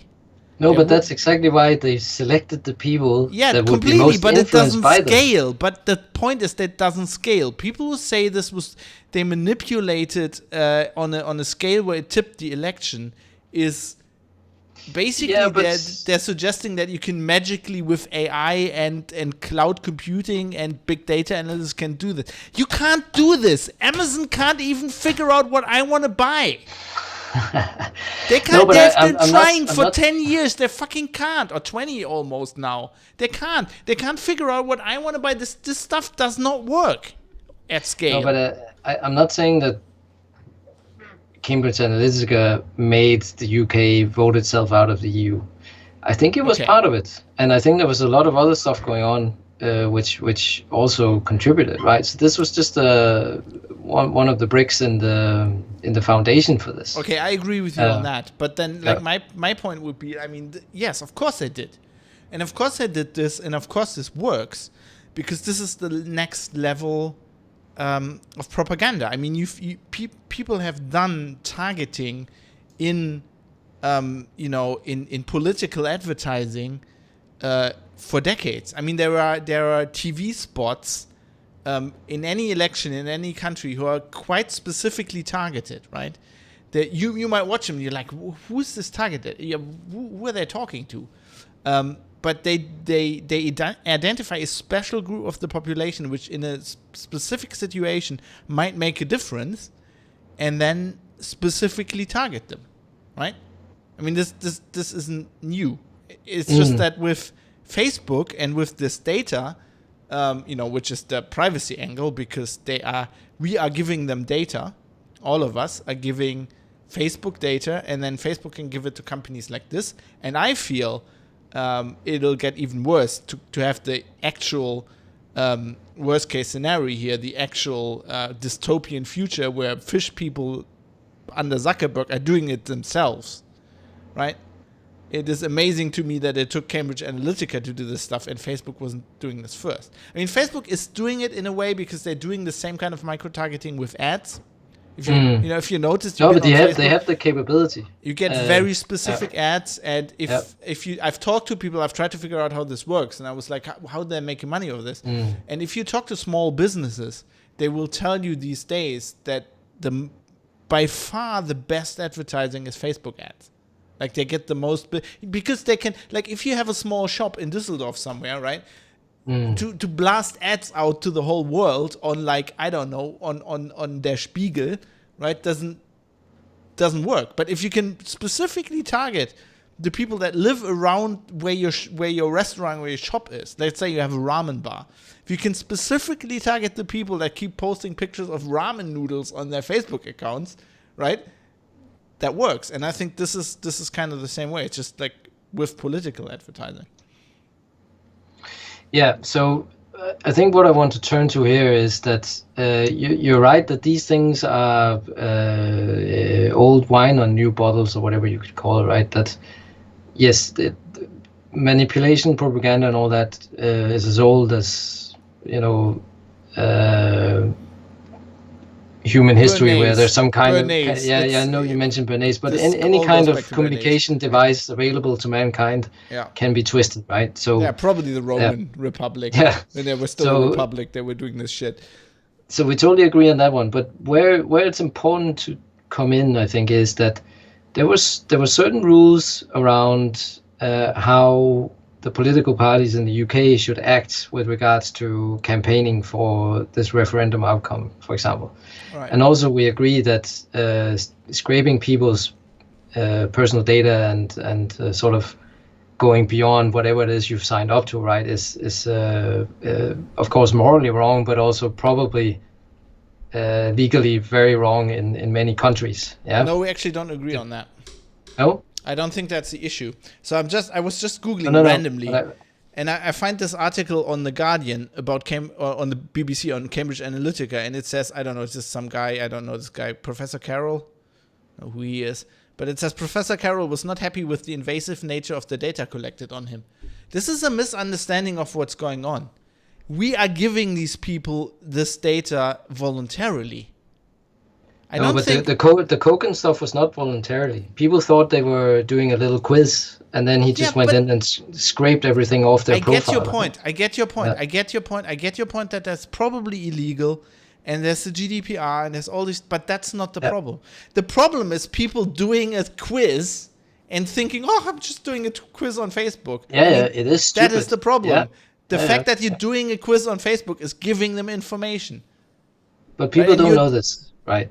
So, exactly. That's they should be protected. People should be protected against their own stupidity sometimes, Fab, shouldn't they? Well, that's where we differ. That's where I'm a libertarian, and you're probably more. I don't know. I'm a compassionate social democrat. I think it's not. I've reiterated this often. I think that is not that's not the calling of the state. The state shouldn't do that. Yeah. We should inform people. I think that's why I'm doing this podcast, right? I'm trying to. Yeah. Okay. That's what I'm trying to do. We agree to disagree on that one. But I would say this, that there were also specific legal rules for the parties in the UK on how much they could spend on campaigning, right? So this is where it becomes very important, especially from the link you sent me earlier. So this is just to for people, it'll be in the show notes.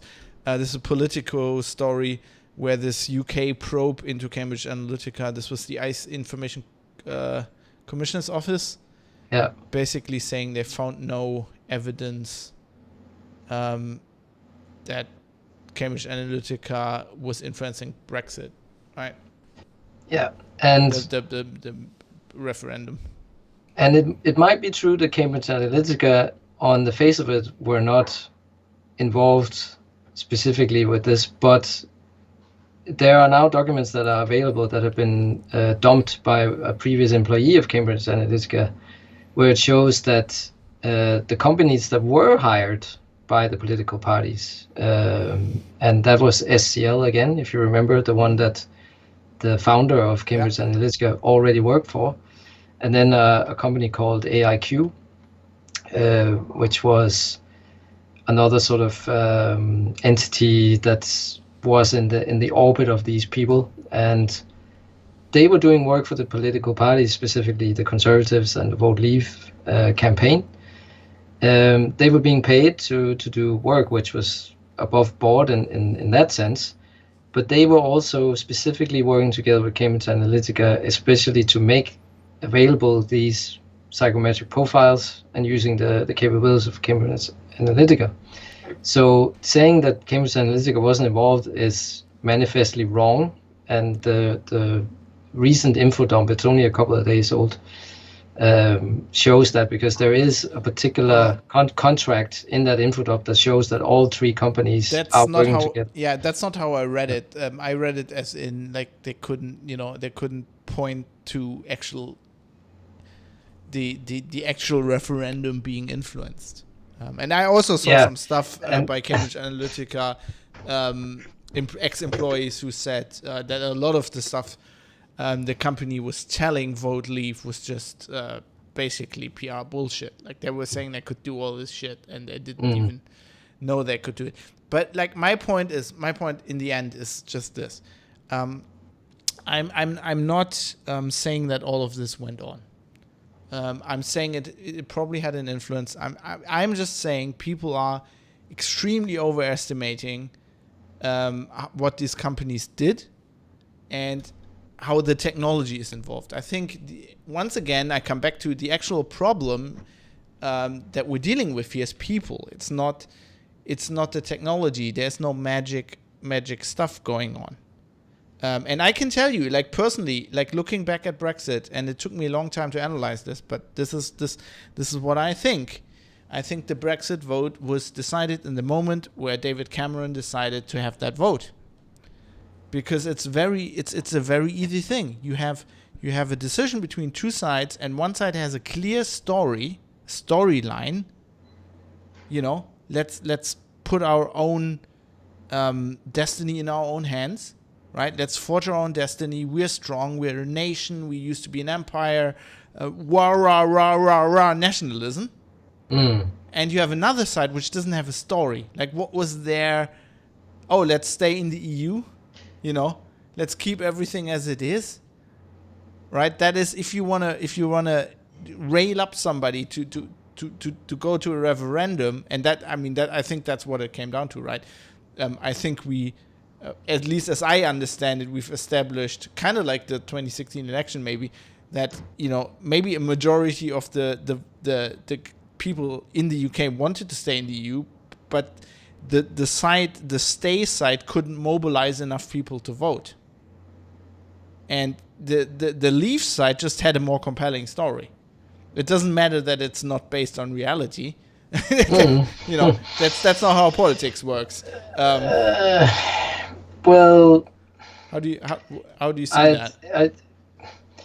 I mean, that's what I mean. That's why Cambridge Analytica worked. If it worked, when you do the micro targeting and you do those what I would call silly ads, but they work for some people. You can do that if you can make up stories about polar bears and bananas and right. You can't do that if you are Remain. No, but also it has been proven, and it is there was, let's say, how should I put this? There was illegal spending on the Leave side that far outweighed the illegal spending on the Remain side on campaign ads, and that has been determined through how money was moved between these different campaigns that should only use a certain amount of money.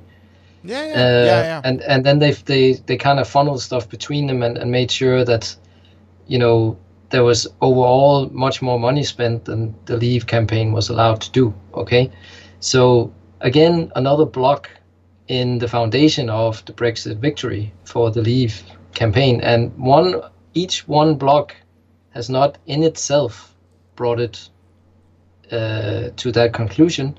But I do think there's too many people in the same orbits and same circuits, because Boris Johnson and Michael Gove were running one of the official Vote Leave campaigns that was found to illegally be spending more than they were allowed to, right?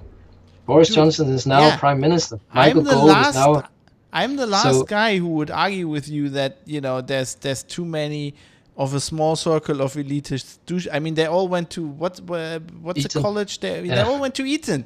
I mean, they're all the same douchebags, of course. And Boris Johnson is a journalist. Michael Gove is a journalist. Well, anybody Michael can call themselves a journalist. I wouldn't call Boris Johnson a journalist. But but fair play. You know what I mean, right? I know what you mean. This is the power person in this digital age, right? As you say. But like, you do I actually wouldn't agree with that. But you do realize that what you're basically saying is that could be construed as a conspiracy theory. If it was I know, and I hate you had to call me out on that one, but no. It's not. My point is always conspiracy theory shouldn't be a judgmental. That shouldn't be an insult, because sometimes there are conspiracies, and I think what you're describing is a sort of conspiracy, and I think it happened. So I think the conspiracy theorist in this case just has a valid theory. But also, like, if you then look at we had all these activities. We had different kind of blocks that all helped, I think, Vote Leave to clinch an essential amount of people who were maybe undecided or sort of EU light. I think what they did is, you call this in propaganda theory, you activate them. Yeah. You activate people, and they activated a core amount of people. Which is, I think, where we could bring it back to the swing states. That's the same thing you want to do in this presidential election, right? You want to activate a core, a core strata of voters, geographically in a state or in a certain, probably geographically and in a certain societal. Like, you want to activate a certain amount of people that will swing the vote, right? Yep. So I think one thing, going back to that's, for want of a better term, let's call it racism. One of the things I think Trump is trying to do is activate a certain amount of black voters who have taken it for granted to vote for Democrats historically in the last 20, 30 years. And those is just a relatively small amount of people that could tip the scale. And this is what you're looking for. And this is what you're looking for if you now an operation, that's hypothetically, you're now an operation like Cambridge Analytica, and you're on the payroll of one of these campaigns, maybe, with illegal funds. That's the way you would do it, black books, CIA style. You would try to identify a very targeted demographic and then micro-target them. And try to figure out what you need to get those people. Let's say you're trying to do this for Trump. They're Biden voters, or maybe not. Maybe they're probably not Biden voters. They probably wouldn't vote normally, right? You would want to activate some people that wouldn't vote to now go vote for Trump. Or again, not for Biden. Get a vote, but just not vote. Yeah, or maybe some people have said this, which I don't know if I subscribe to this, but the theory for Kanye running. Yeah. I don't know if he's even. Yeah. I don't understand what's the whole thing. But one theory was, and I don't think this is so unbelievable. Maybe it's a conspiracy theory. Woo. But that you get black people that would normally vote Democrat to vote for Kanye, which turns out then they don't vote for Trump. But you don't need that. You only need those people to not vote for Biden. Yeah, so listen to this, right? So in the UK, Channel 4, which is doing quite a bit of investigative journalism now, actually, they're they're changing from sort of a mainstream. Aren't they private? Yeah, but they've actually done some pretty good work over the last couple of years. No, this wasn't a dig. It's just interesting. Yeah. So last month they had a very interesting program where they obtained voter profiling data from the Trump campaign. So basically, within that, there was 200 million voter sort of profiles, and 3.5 million of them were Black Americans that were categorized to deterrents. So people that they wanted to stay at home, right? Mm-hmm. Because they would vote for Biden, I guess. So that's the thing. So yes, you bring players into play that discredit the Democratic Party's influence and the Black Party, and what have they done for the blacks and all of these things, right? So you have that with Kanye West and some Republican black local representatives or whatever that kind of try and sell the message that the Democrats are not necessarily the best choice for a black community and so on. And then you also do this where you try and bring down the level of Black American voting. Mm-hmm. And I'll see if I can find. So it's kind of called a deterrence project. I have the story. I'll put you have it. It's called Reveal Trump Campaign Strategy to deter millions of Black Americans from voting in 2016. It's only almost 5 terabytes of data, right? So I mean, they're not playing around here, these campaigns, right? I mean, I'm sure the Democrats have similar stuff as well. You would have to assume that, right? That this is, but definitely.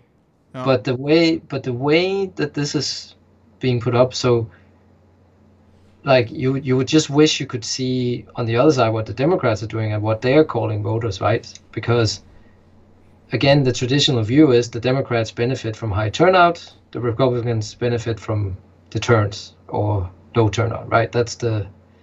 So it seems to be like 2 different worldviews here. But again, this is a file that's where there's an algorithm and things are being calculated where they want to do something to these particular deterrence profiles, right?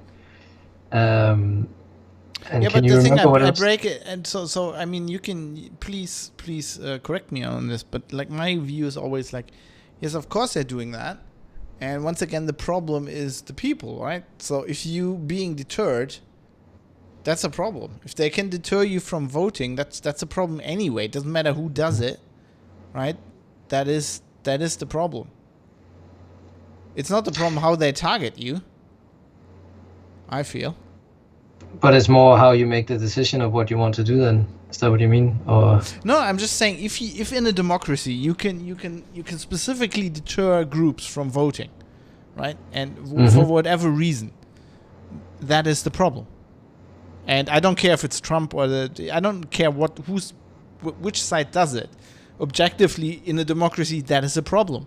That is a huge problem. Because you're messing with the way the democratic process works specifically. Yeah, so what they're saying is here they've interviewed people where they've told about how they were influenced by these things. And obviously the campaign says, well, we didn't target African Americans. And the trail, there's no trail in Facebook because like the way they ran their ads at the time, you cannot, there's no documented trail of what was done, right? So everything is black. Is this from Facebook?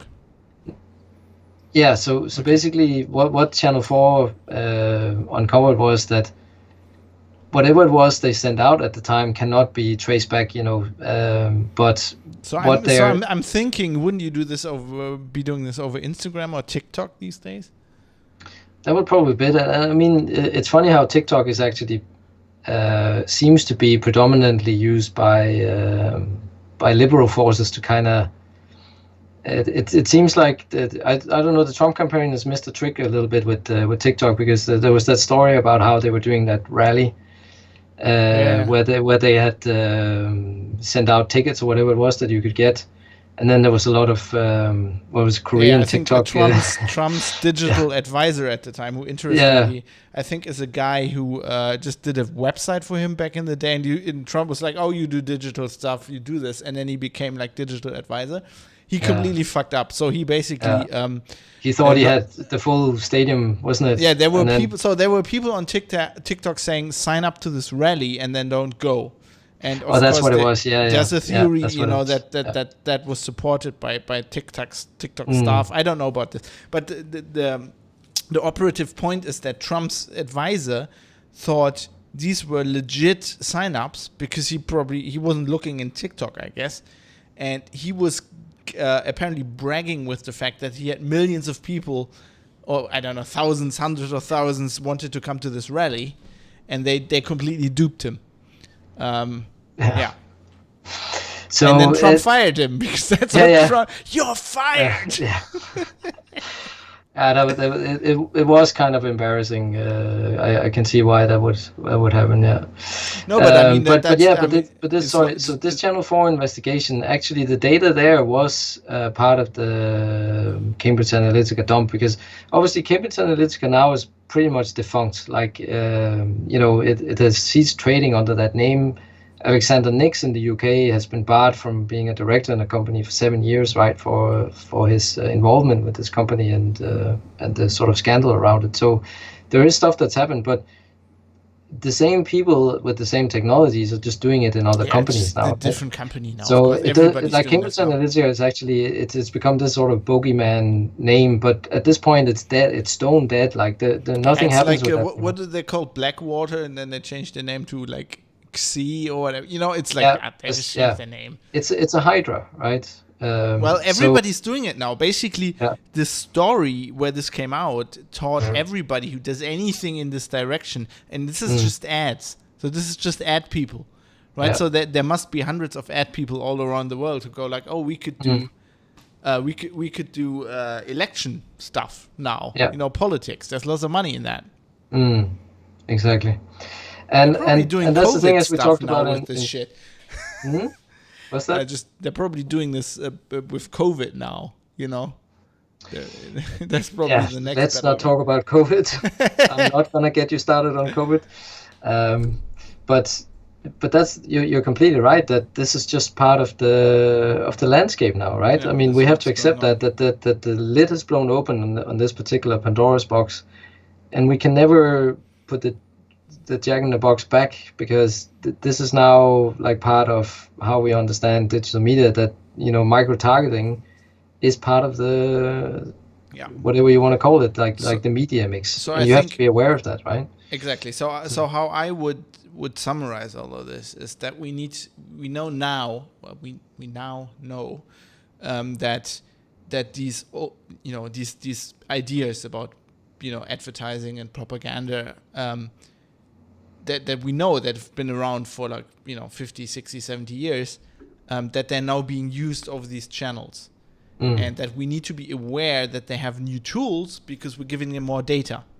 Right? That's the operative thing. They know more stuff about us.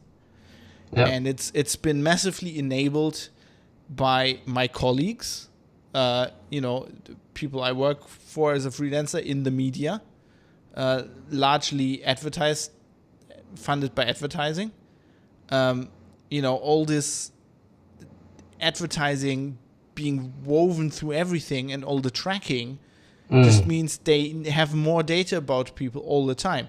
And on top of that, people are giving apps and websites their data, and we now need to understand that they're using that, and they're using that to fine-tune the ways in which they I say they, but lots of people are using this data that they have to fine-tune the way they used to influence things. And if you think about it, people are always in their mind they separate advertising and propaganda. And I keep quoting Bernays because Bernays was the pioneer in this. And if you listen to Bernays, he basically says it's the same thing. And it is the same thing. If you think about it, advertising is just propaganda to get you to buy a certain product or to like a certain company. And if you just change that in your mind and you do like a 90-degree switch and you think about, it's just kind of advertising that gets you to vote in a certain direction, right? You vote like I need new running shoes, right? And for some reason, probably I'm influenced by advertising / propaganda. I buy Nike, right? Instead of Puma or Adidas or whatever. And it's the same way with am I vote? Yeah, or Essex are the best running shoes. That's your brand, I guess. Oh yeah. I hate those. I hate the way they look. Whenever I try them on, I'm not making this up. This is funny.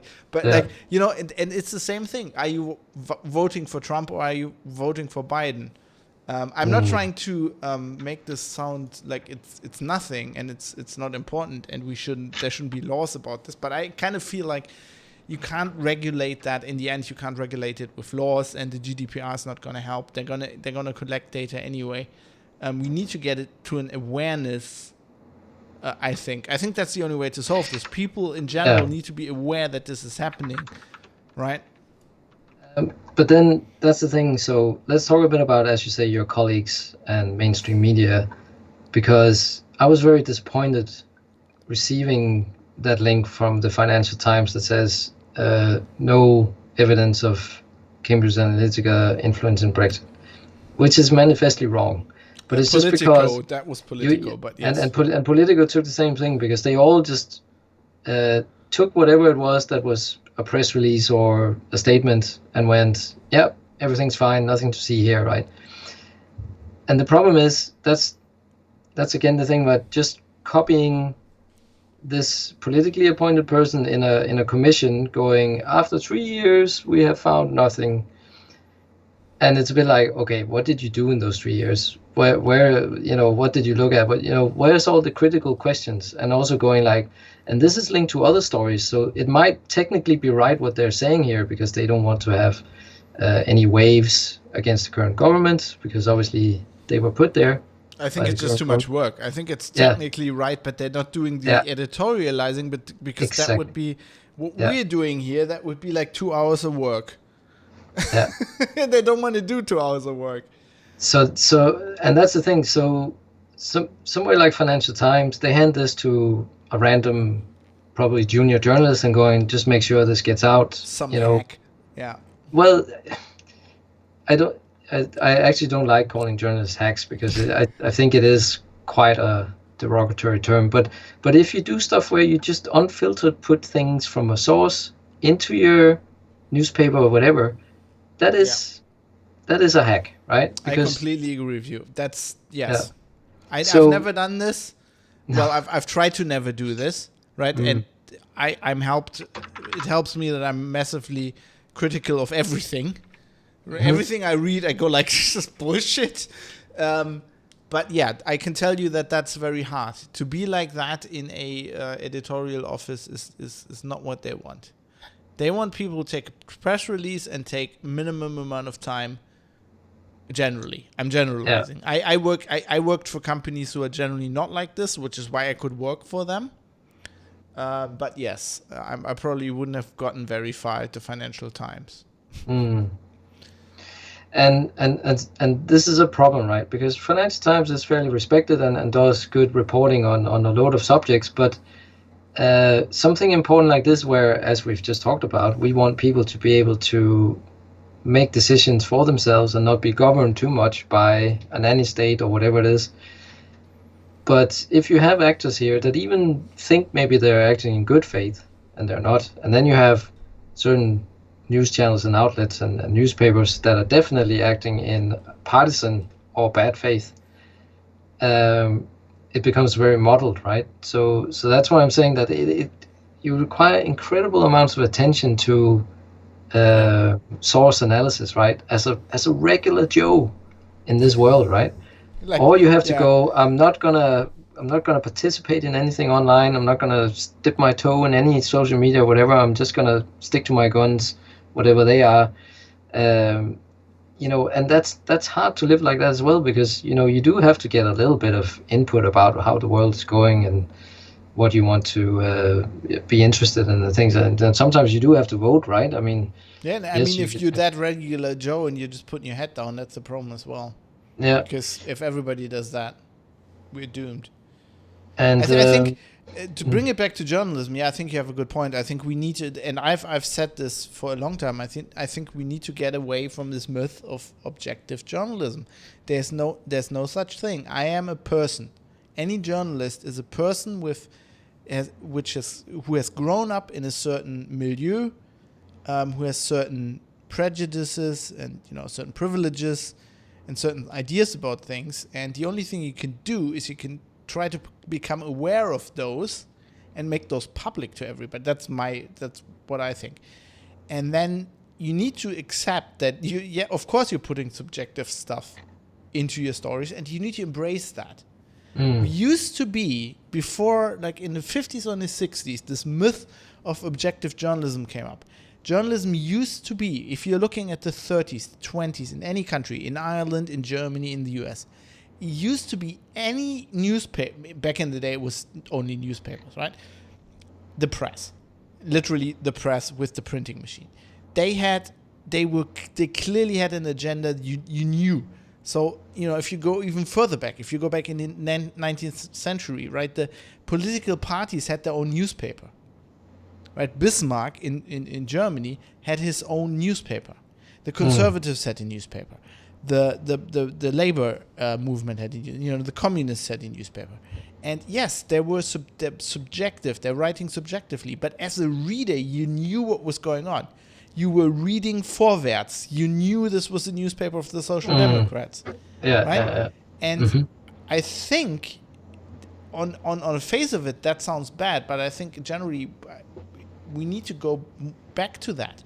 If you're reading Breitbart and you know they're right wing, then that's better than if you're reading the BBC, who is also objective, but they have certain people working there, they lean in a certain direction, and you get, very easy, let's go back to the 2016 election, you get very bad reporting.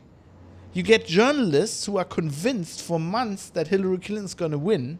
They write analysis and articles that basically tell you that Hillary Clinton's going to win, and then Donald Trump wins, and they just like to get brain freeze. And then they don't know what the hell's and then they rail and they're like, oh my god, and then they spend 4 years discrediting Trump. Like, this is my personal, but you know what I mean, right? That is bad journalism. That is, you're trying to be objective, but you're not. And that's like messing with your own reporting. Yeah, and the problem specific to BBC is that the charter says that you have to do balanced reporting. We have the same thing in Germany, public broadcasting, which is bullshit. You can't be objective. No human being, I don't think you need to study politics to know this, but this is the first thing you get taught if you go to university and you study humanities. No human being is objective. You can't be objective, right? If you want to be objective, you have to be data. Yeah, and I think it would suit something like BBC better to go, this is viewed through the lens of what I've experienced here. Something I think the model for the BBC and for public broadcasters like in Germany is just to represent all spectrums. To have a part of your newsroom that is clearly the right wing or the left wing, the progressive, the conservative, and who are allowed to be that way, right? And then you have it's great. I mean, I never understood this. Nobody does this these days. In the Spiegel, right? They did this traditionally. They had Augstein, who was the son of the founder, who was very left wing.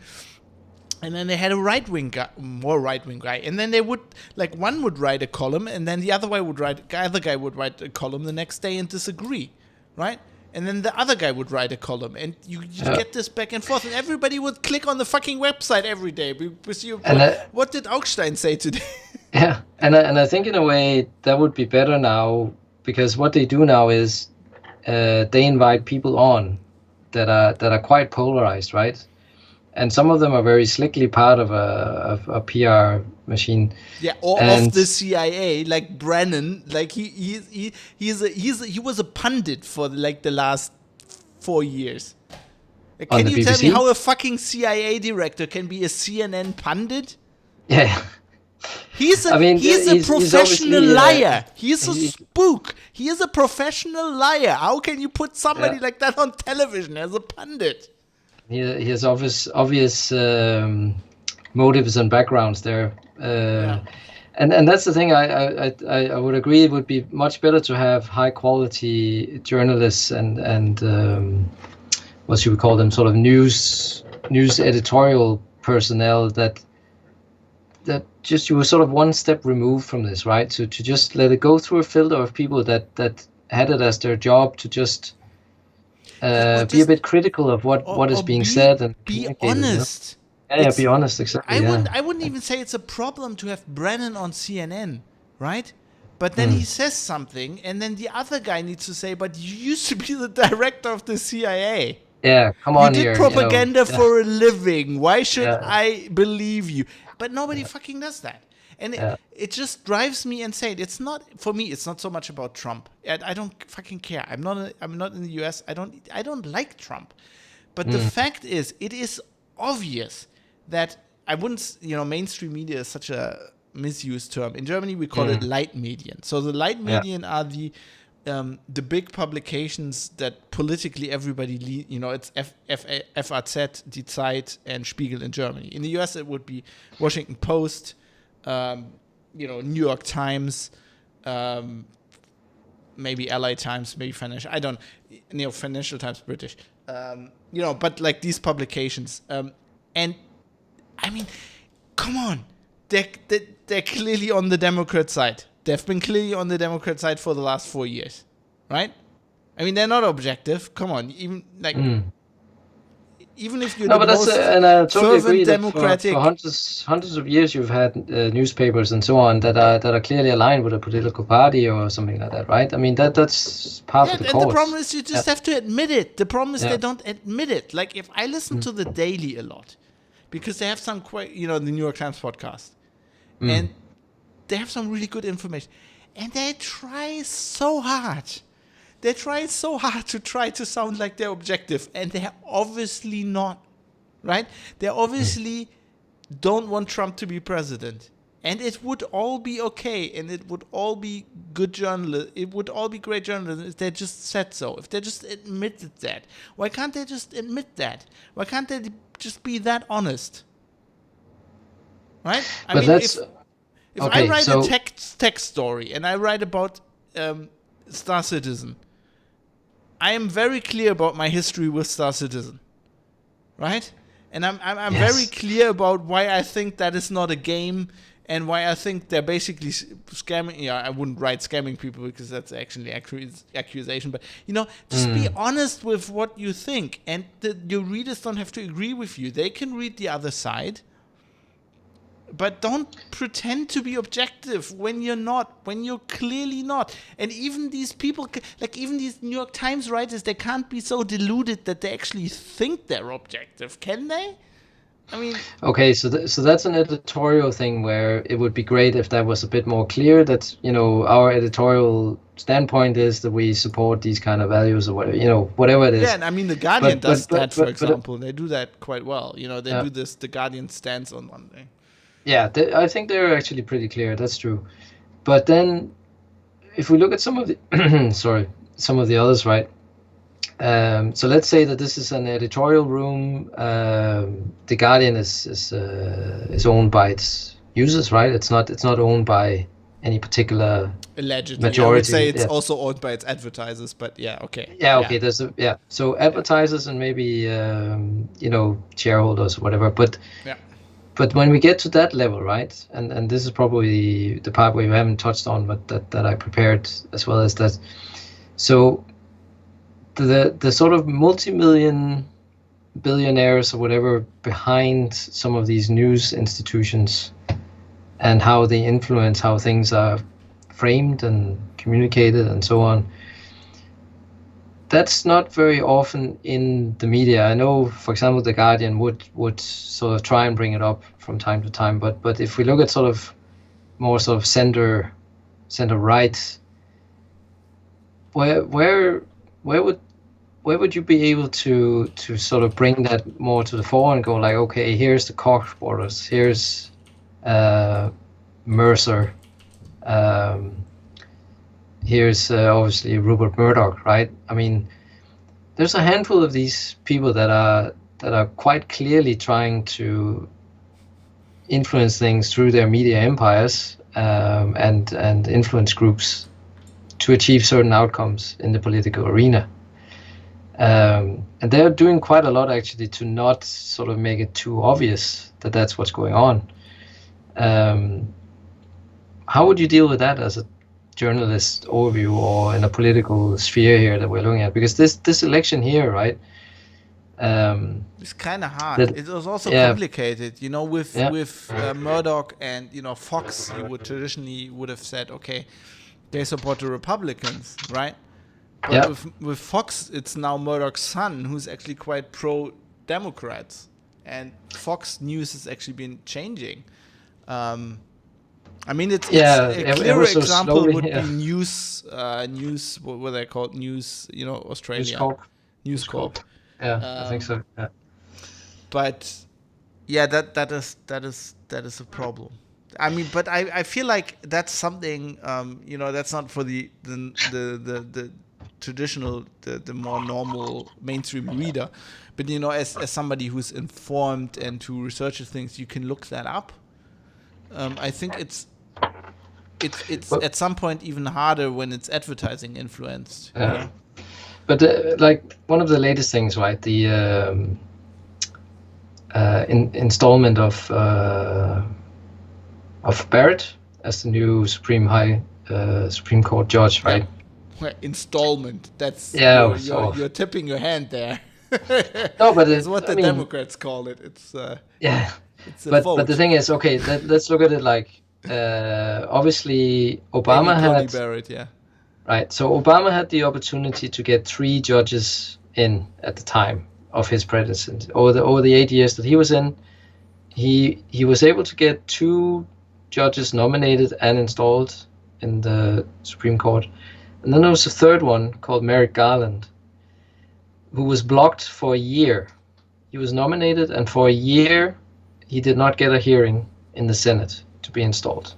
And it was Mitch McConnell, the Senate Majority Leader, that basically red taped him for a year. Well, they did a filibuster, right? And then they were like, well, we can't actually now do it because it's an election year, so too late. Sorry. And that was after a year of trying to get him onto the bench. Yeah. Dirty trick by the Republicans. And then obviously.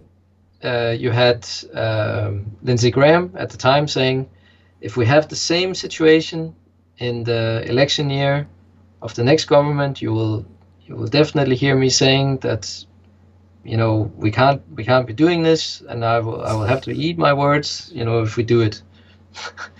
And who sat on the committee? Yeah. That's But Lindsey who Graham. believes Lindsey Graham when he says Exactly. The anything? man is a snake oil salesman. That's But like believing Adam Schiff when he says anything. oh, you heard me there. Oh my God. Anyway, Right. just Okay. ignore that. That was a low blow. Um. You get, how is it in the UFC? You get 5 minutes. You get 5 minutes to nurse your Deep breaths. Deep breaths. low strike. Yeah. So anyway, it's quite clear that let's call it precedence or tradition or whatever has no place in the political process, right? It has to be very clearly defined in a constitution or something amendment. Well, it is relatively clearly defined. It says you should do it immediately, pretty much. My take on this is, so the Republicans did a dirty trick during Obama, right? And now the Democrats wanted to do the same dirty trick, which is understandable. That's politics. Yeah, they want to expand the court and all that. But I think they're right. Well, Pelosi said no, we shouldn't have that vote until we have the election, until after the election. Which, I mean, is clear to me. It's the same dirty trick. That is not in the spirit of as far as I understand that. I think it's an amendment. Anyway, as far as I understand that Constitution. What votes? That part in the Constitution. As far as I understand it, clearly said you should do it immediately. Yeah, I don't think it doesn't say anything specifically about timelines. I think that's the issue, right? But traditionally, it has been agreed among the parties that in an election year you wouldn't put a Supreme Court justice on. I don't agree with that at all. I don't know that's not how I analyze that at all. I think that there's never been an agreement like this.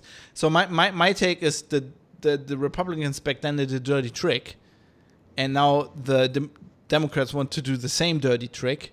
But the problem is they are saying that that's the right way to do it, but it's not the right way to do it. It's a dirty trick. You should do that. I mean, as far as I understand, I don't know if it's an amendment. I'm not an expert on this, but it says it's the president's prerogative to nominate the next judge, which means as long as you have a president who's in office, it's his responsibility. And if he's only in office one day, you wouldn't say, hey, the Russians just declared war on us, but you're only president for one more day, so you can't, right? Yeah. So you're not. But the thing is, what should have happened was that Merrick Garland should have been nominated and installed. Yeah. And Barrett should have been nominated and installed. And then, by the way, that word "installed," I object to that. That is a Nancy Pelosi term that has never been used before. Okay, what should I say? Voted. They're voted. They voted in. No, what you mean is nominated by the president. Right? Nominated and then voted in. Yeah. So the nomination and voting in should have happened at the time of Merrick Garland and of Barrett. Then it would have been even Stevens. Yeah. Yeah. But the point behind that is that Kavanaugh was voted in and nominated and voted in a couple of years ago. He replaced the guy who retired. Yeah. And again, there's a lot of speculation about why he decided to retire at this particular point in time. It's very clear. Yeah. It's very clear because he knew that if he so you want my take on this? Ruth Bader Ginsburg did a mistake. She should have retired. She was very old. She tried to survive Trump, right? And she failed. And Trump could have, if Trump wins the election, she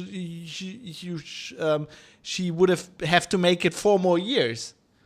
She could have retired, and then the Democrats could have just, she could have retired when Obama was president, and then they would have put another Democrat in. Well, maybe the same thing would have happened to the nominee that happened to Merrick Garland then, when the Republicans found out that that's what they could do, right? But anyway, my point. Yeah. My point behind this is that Barrett and Kavanaugh were sort of listed with websites by Republican operatives years before these things happened. So there was a quite clear plan there to install certain people. Yeah, sure. I mean, when the opportunity arose, right? yeah, why not? Why wouldn't And you do that? Amy so Coney Barrett seems to be a very straight, like, knows what she's doing. She's pretty young, which is good. So she won't die in quite a while. I mean, that's how it works. That's literally how it no, works. but a lifetime appointment. That's that's you how have it you have to works. be sure what you're doing. Yeah. Seems healthy. So what some sources are now claiming or showing, which is the other point here, is that this selection process is something that it's not just Trump. I mean, Trump is just the sledgehammer that the Republican Party is now employing to get the maximum benefit of these 4 years that he's been in, right? To make sure that they can get people in that will help them achieve their political goals. I don't think that. I think that's a Democrat theory. I just pushed the wrong button. Well, I think that's a Democrat theory that? because they think he's gonna lose. They're also saying he's not. Who thinks he's going to lose? The Democrats. They think Biden's going to win. They think the Republicans are trying to maximize Trump's 4 years because they're not getting more than Trump 4 years. But they don't realize that they're in for 4 more years. But that's just that's more like an insurance policy rather than. No, I think that's what you do. Somebody on the Supreme Court dies. You have a president in office. You put in the guy or the woman. I think it was quite straightforward of Trump, quite forward thinking of Trump to actually nominate a woman. You put the person in. That's what you do. But it's all. I don't understand why that's even a topic. It's like the Democrats saying Trump is not going. Because I know now we're not surprised that it's all politics, right? But we probably in the past expected that these people who are on a Supreme Court, that they're able to make judicial decisions rather than political decisions, right? Yeah, but judicial decisions are by definition political decisions. No, but they have to be they have to be separate, right? Because they are part of the checks and balances, aren't they? Yeah, but so you can't. If they're beholden to a political party in a majority, of course they are. I mean, what you're saying, no, the checks and balances are the following: they're part of the legislative, and they're different from the executive, which is the case. But they still have an opinion. They're still a person. They're still a member of a political party, and of course you're putting the guy in from your own party. But that doesn't mean anything because they could decide against their party in itself. But if they are able to be pressurized outside of that by whatever deals and horse trading that's been going on behind the scenes, isn't that a cause for concern? Because how would Amy Coney Barrett be pressurized if she is she elected now? Is she in the Supreme Court? Yeah, she's instated. I missed that. Okay, so was that today? A couple of days ago, I think. Okay, I've been busy with other things. Yeah, but how is she being able to be pressured now? She's in there for life. She can do whatever she wants. Yeah, that is the theory, right? But again, no, that is literally the case. I mean, that's what Bader Ginsburg did things that they didn't realize, probably when she was elected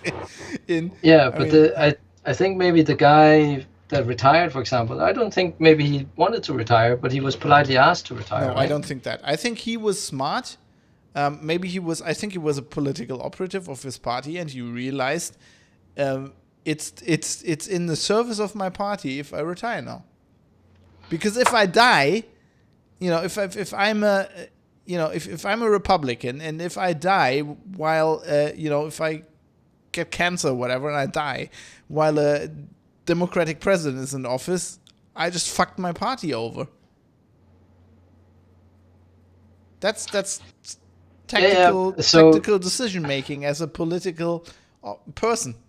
Okay, so when they make judicial decisions then, and everything in precedents and public mores,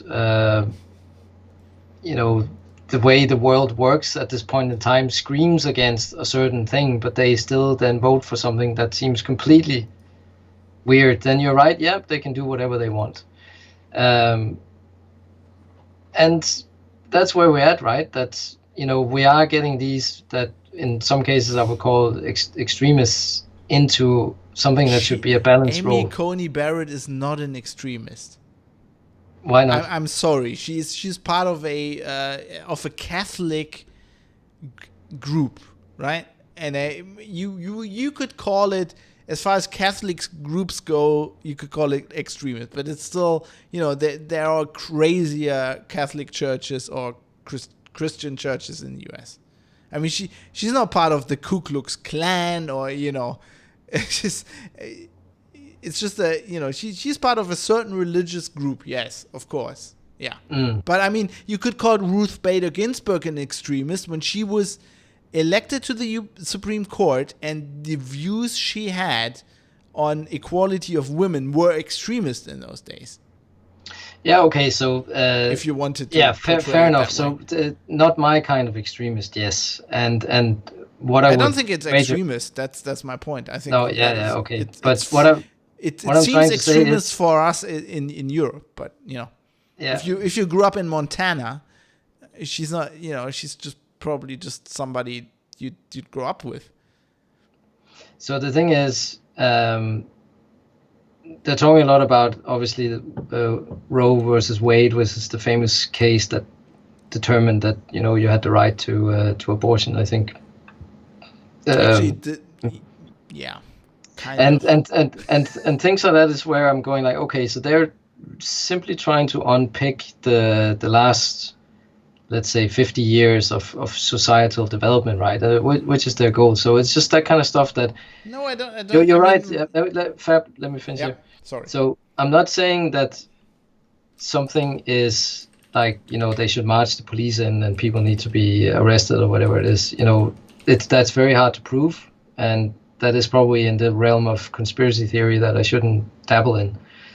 But I do think here that, this is the issue where these layers of information about what your political representatives are aiming to do rarely surfaces for normal people, right? That, yes, you have the evangelical sort of part of the Republican Party that have been aiming to reverse this for decades now.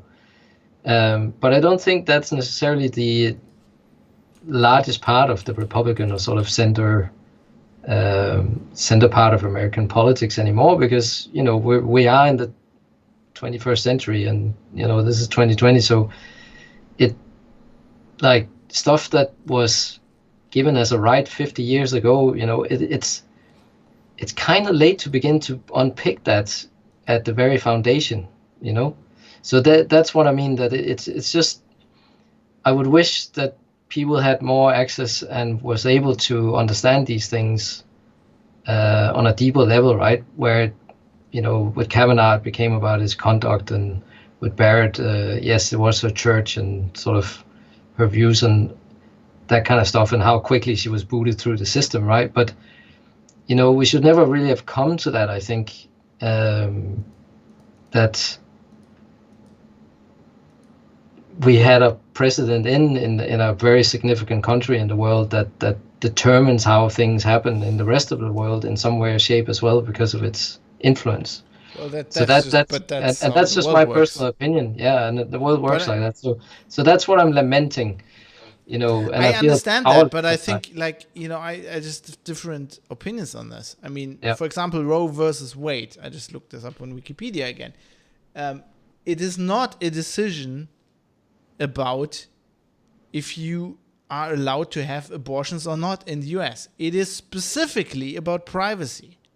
And it is a case about a woman who had an abortion, and it's about so it's basically about it's the women's right to choose. No, it's not. That's not it. It's if you have an abortion, right? And if that is, let's say that's illegal, the state is not allowed to know if you had an abortion or not, because that falls under privacy. So Roe versus Wade specifically is a cop-out. It's a cop-out. It's because the U.S. at this point in time didn't want to decide if abortion should be legal or not. Yeah, so it's about the instrument of the state's ability to punish someone if they get an abortion. So what I'm saying is actually it's not about the U.S., to Trump or whoever going backwards. I think the U.S. is backwards. The U.S. didn't have a decision if abortions should be legal or not. And now they have this conundrum with Roe versus Wade because they never had that decision. You know, because they have quite a lot of fundamental Christian groups. And, you know, I personally, I feel like every woman should have the right to do whatever she wants with her body. Mm-hmm. Right? So I'm a fervent defender of the right of abortion. I don't believe in God. You know, I eat cows because I think they're not intelligent, and I have the same feeling about a fetus just for the biological reasons. I don't believe it has a soul because I don't believe in a soul. But that's neither here nor there. The point is, the point I'm trying to make is, these are all political decisions. And of course, Supreme Court judges are political. They belong to a party. They have beliefs. It's like journalists. You're trying to make out or convince yourself that these people are objective. They're not. They're subjective. And it's just a fact of the way the legislative or the process works, that if a president is in charge, he'll put somebody in from his party. And that's just the way it goes. And it balances out. Because these people, you know, they die. And then, you know, there are very few Supreme Court judges like that guy who I think was very tactical, who stepped down. They usually don't step down. They usually die. And then the president puts one in. So it balances out. We don't have to change it. It doesn't have to be a topic. And to get back to Trump, it's like the Democrats trying to make a talking point out of Trump is not going to step down when he loses the election. How is that even discussed? Who cares? It's going to be a topic if it happens. But he's probably going to win the election, and your point is mute until the next 4 years. Right? Okay, but then you have his yes man there in the Supreme Court now going that all these postal ballots need to be in by election day, and if but not, they just decided against against Trump. I just read that today. But he came out before that, right? And started going like, you know, this would be how to do it. But then yes, he was corrected, because obviously this is quite controversial, because if you have posted your ballot before election day, but it arrives later, there's still a bit of time before the electors have to be chosen, where that can be part of the count, right? So as far as I understand it, again, that has previously been possible in many states. How is this even a topic? How is again? You know why, Fab? Because we've talked about this for 2 hours, 2.5 hours now.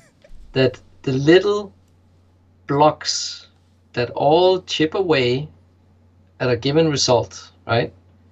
This is another part of it. But this is something that hasn't changed. It hasn't changed. This was the case when Obama was elected. This was the case when Clinton was elected. What was the case? This was the case when Bush was elected. This system didn't change. The way Supreme Court judges were didn't change. The Electoral College didn't change. This is not a thing we need to discuss now, because it's not different. Because Trump, Orange Man bad, is in power doesn't make it the system change. The system is the same system. Yeah, but he has specifically installed a person that was brought out to go, absentee ballots, we don't want them after election day. Doesn't matter. He followed the process. No, it doesn't. He followed the process. He didn't It shows its hand. It shows its hand. This is one of its strategies. It doesn't matter. He followed the process. Why not? Because he followed. You can't say when the Democrats win, when they don't have the majority vote, that doesn't matter, and when Trump does it, it matters. He didn't change anything. He didn't change any laws. He just put a Supreme Court judge in when he was supposed to do it. And it happened to be right before the election, because fucking Ruth Bader Ginsburg died. He didn't kill her. Could she right? just not have held out for a couple more Yeah, months? or she Jesus could have Christ, stepped down while Obama was in power. That would have been a smart move. That would have been the politically No, because tactical move. then her successor would have been blocked, like Merrick Garland. No, she could have stepped down like two days after Obama was voted in. They couldn't have blocked it for 8 years. Come on. I'm just saying, she wasn't thinking tactically. I mean, we agree on that, right? I mean, trying to hold on as an 80... How old was she? 87? Yeah, I think she was also one of these people that, as you say, they have to carry her out, which they did. Yeah, she was great. But that's the point. She wasn't. So she wasn't a political operative, right? She was a human being. This is why she did that. Well, she was a justicious individual. I think the word is right. I think she had the proper justice way of dealing with things, and yes, she was a liberal and all of these things, and I just wish that it would not be this kind of sour taste of puppets. And I know you're going to scream at me. I know you're going to scream at me now, but it's just... Sorry, don't want to scream at you. It's just... I would like that we would go like, oh, here's a Republican chosen Supreme Court judge that really... This person has quite a lot of weight, they've done their... That's what I think of Amy Coney Barrett. It's just we have a different opinion. You find that hard to believe, but I don't think she's... No, I know we have very different... So you think that, right? And I think she's a judicious person, right? And I think, how the hell can anybody in their right mind think Joe Biden is a candidate for president? He did the fucking crime act. The shit this guy did when he actually had to make decisions, which wasn't often in his long career as I don't know, whatever he did. But, how can anybody of their right mind think that is an upstanding guy? His whole fucking family is corrupt. And I don't need Rudy Giuliani to tell me. It's obvious. It's obvious that his son is corrupt. How? How? The fucking Burisma thing. Why was Hunter Biden? I sound like Rudy Giuliani, but sorry. Yeah, I mean, come on. To quote Joe Biden, come on, man. How was Hunter Biden on the board of an Ukrainian energy company? Tell me one qualification that guy had. According to all the other things you have said, why not to me tonight? Why wouldn't he? Coke intake. He had the same Coke intake as the rest of the board. That's my... I'm sorry. And but so what? No, so what? I'm okay with that. If he can do his job, so what? I'm completely down with you on that. I'm okay. So give me something here. Why is he corrupt? Come on, give it to me. He got that job because of his dad. Because his dad was vice president of the United States, and he had access to his dad. Show me that. Show me it. Where did Joe Biden say you must take my son in? He did brag in an interview on tape that he got that prosecutor kicked out in Ukraine. Okay, that's nothing to do with his son, but yes. Yeah, the prosecutor was kicked out because he was trying to help Giuliani cook up the stuff against. Because we're talking about the prosecutor that was being kicked asked out to investigate Burisma. No. We're talking about the prosecutor that was kicked out while Biden was vice president.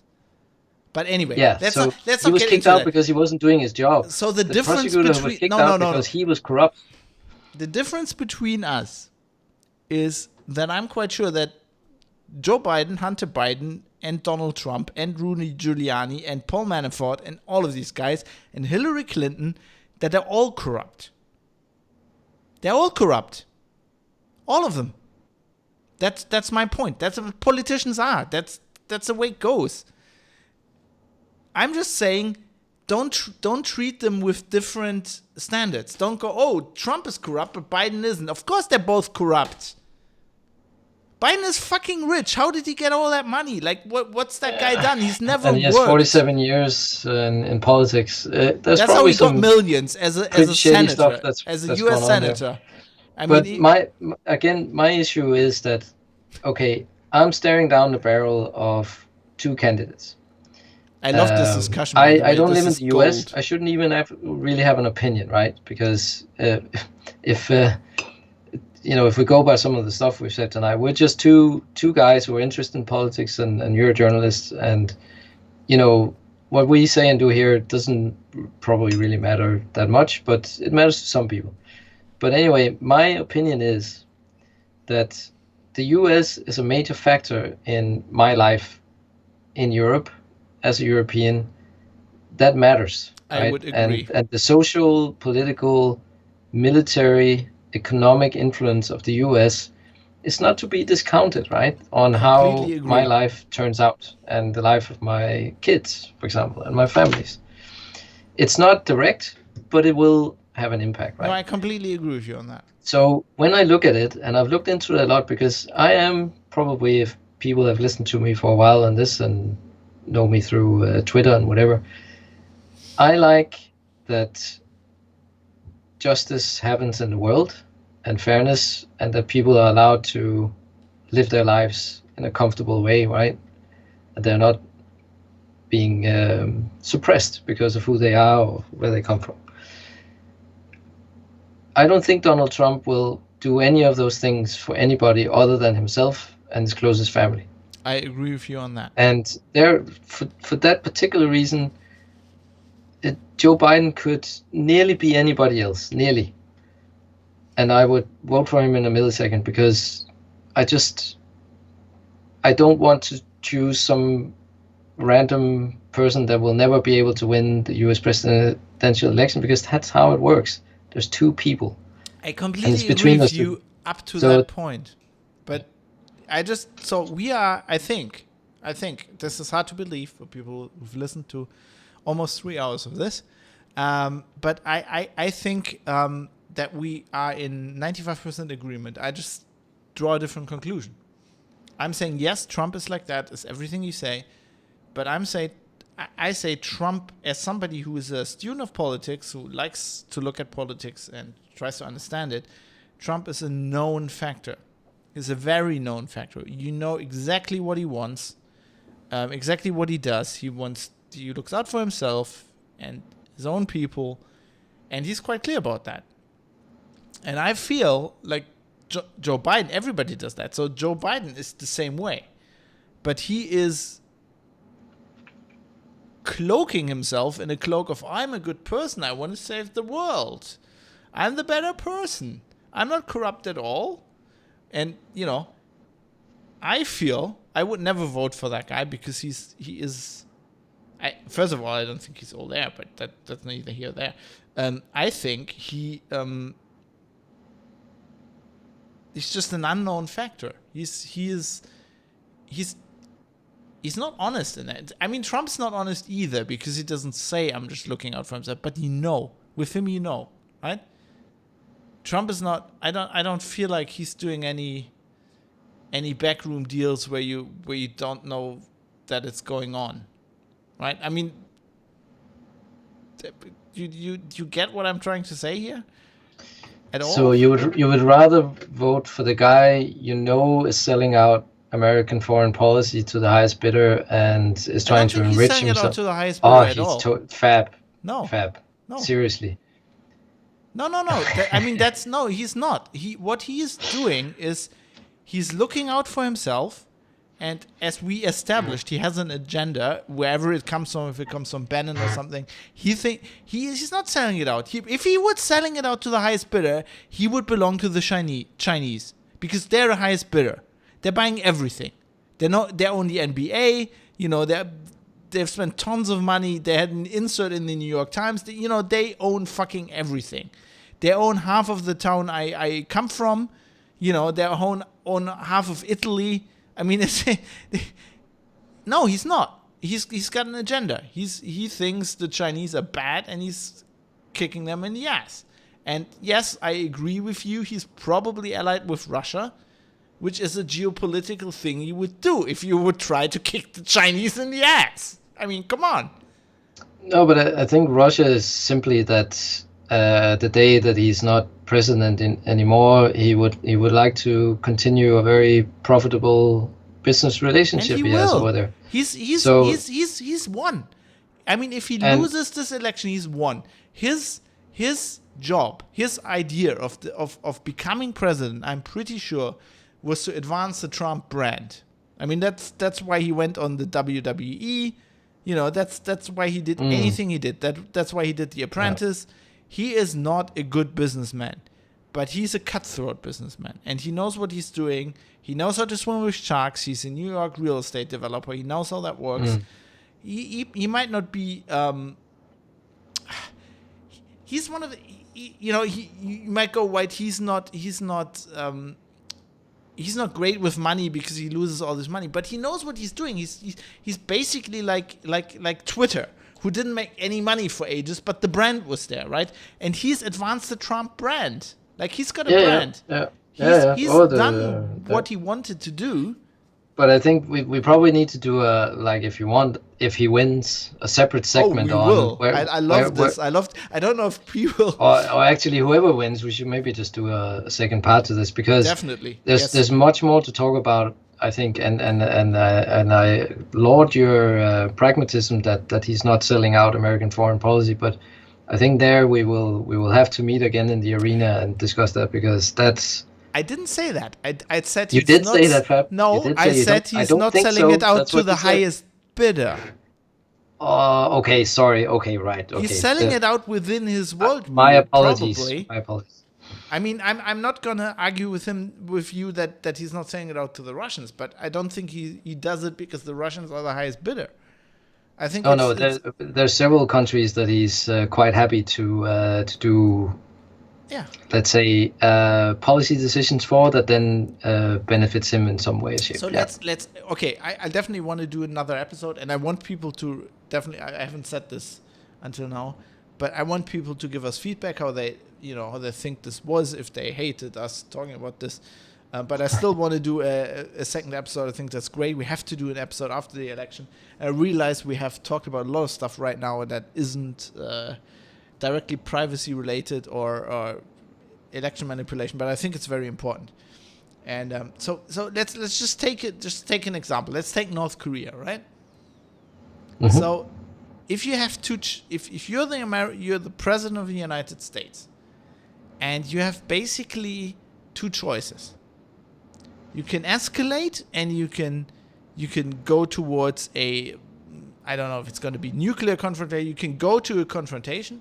Or you can make a deal, and you can de-escalate. And think as a politician, right? I know this is hard for you. Leave morality out of this, right? Okay, I'll try. You're a politician now. Morality doesn't mean anything. Okay. What can win me votes? What would you do? Yeah. Especially if you're Donald Trump. You're trying to, you are famous for making the deal, even though that book wasn't written by you, right? But you're famous. That's your brand. Right? Yeah. What would you do? You try to you don't want a war with North Korea. I mean, Obama didn't want a war with North Korea. Why would you want a war with North Korea? It doesn't make any sense. No, but that's the thing. It's been like that for 60 years, right? That's 70 years. No, I don't think so. I think George W. Bush was like, you gonna say one more bad thing about me, I'm just gonna send 2 aircraft carriers over there.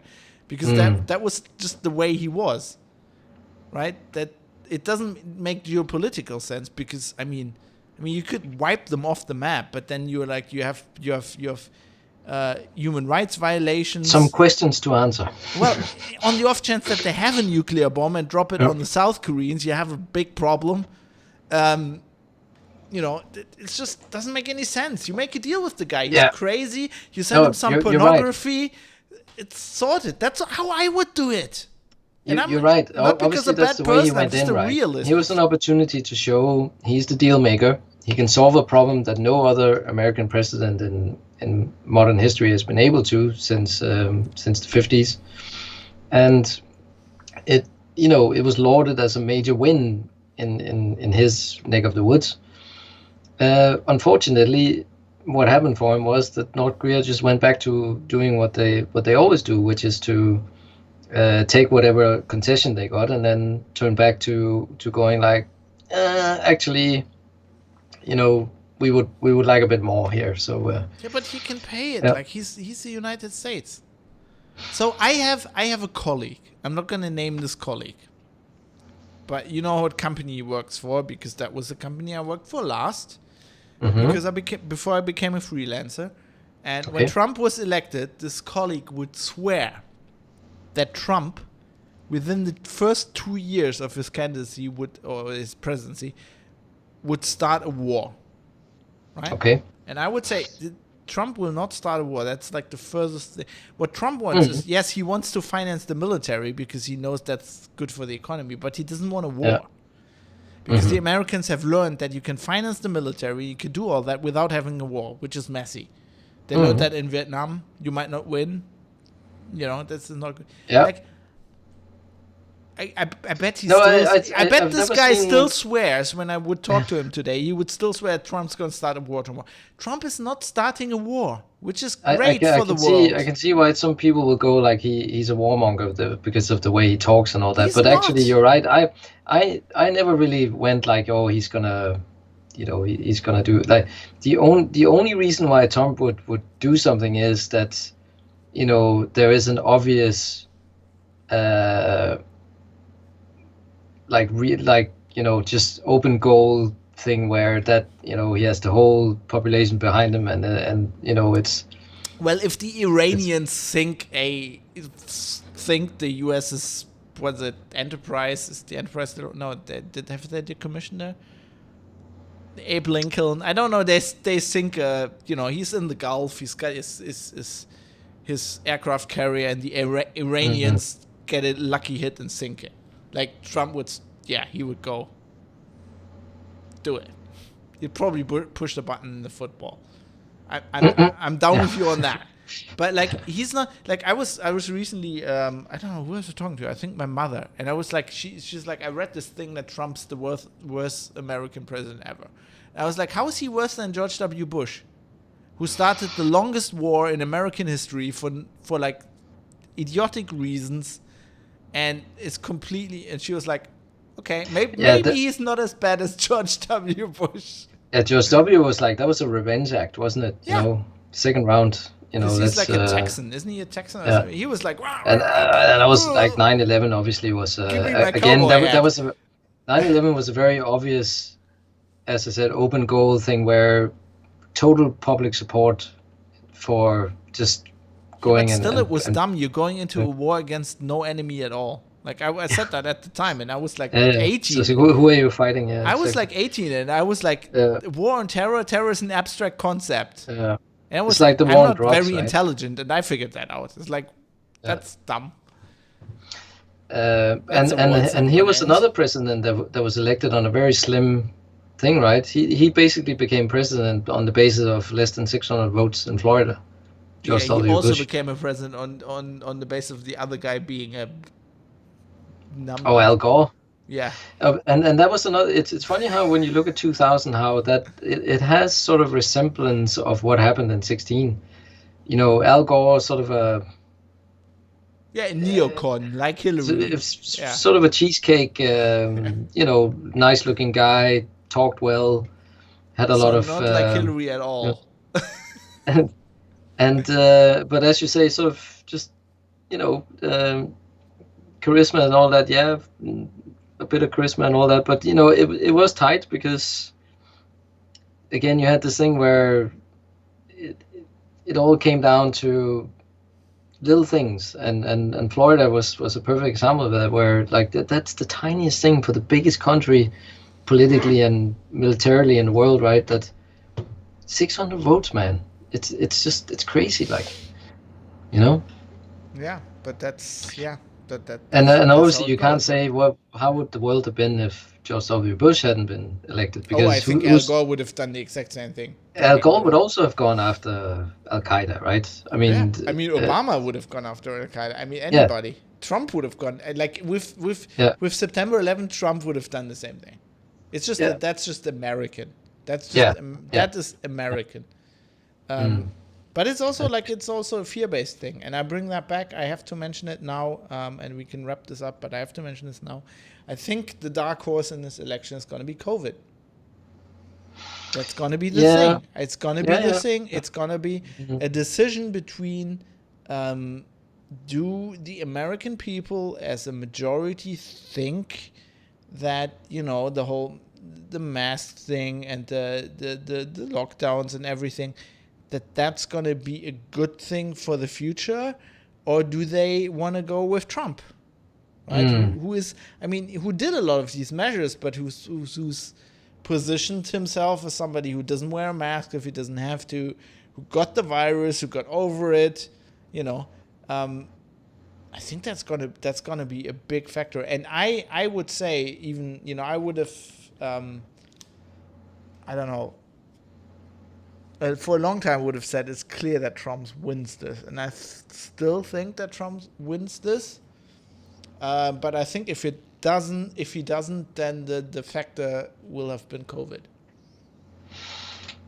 Well, I'm sure there'll be plenty of hindsight is 2020 analysis to dig into come what was it, the 4th Yeah, of afterwards. November, yeah. Yeah, but I don't Mhm. think it will be good analysis. We didn't get that for a very long time after Trump won. Mm. I mean, Yeah, I think there was as you say, there was a lot of shock and this kind of and it's gonna be like, uh just yeah. imagine Trump wins this time. It's gonna be worse. I mean, the media in the US will just go batshit insane if he wins. They're Well, I not think the expecting media this in a lot at of places would all. what was it? Was it the Frankfurter Allgemeine, or which newspaper was it that had the splash ready for Hillary at the time? Yeah, yeah, efforts that definitely. Yeah, I think Welcome, Madame President, or everybody has had, like, yeah. I mean, Germany. The thing is, but you're saying everybody will, but the thing is, I mean, people say this, but it is true. It is true. As a journalist, I've never worked for the FAZ, I never worked for Spiegel, but I know people who work there. I can tell you, I mean, it's obvious. They're getting up in the morning. They speak English. They read what the American press wrote about their politics during the night, and they base their stuff on that. Mm.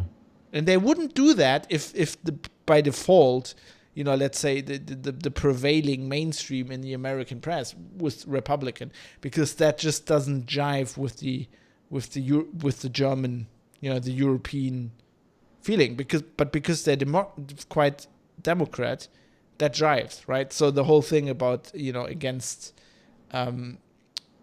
you know, is this, I always get this mixed up. Second Amendment, the right to bear arms, that kind of stuff.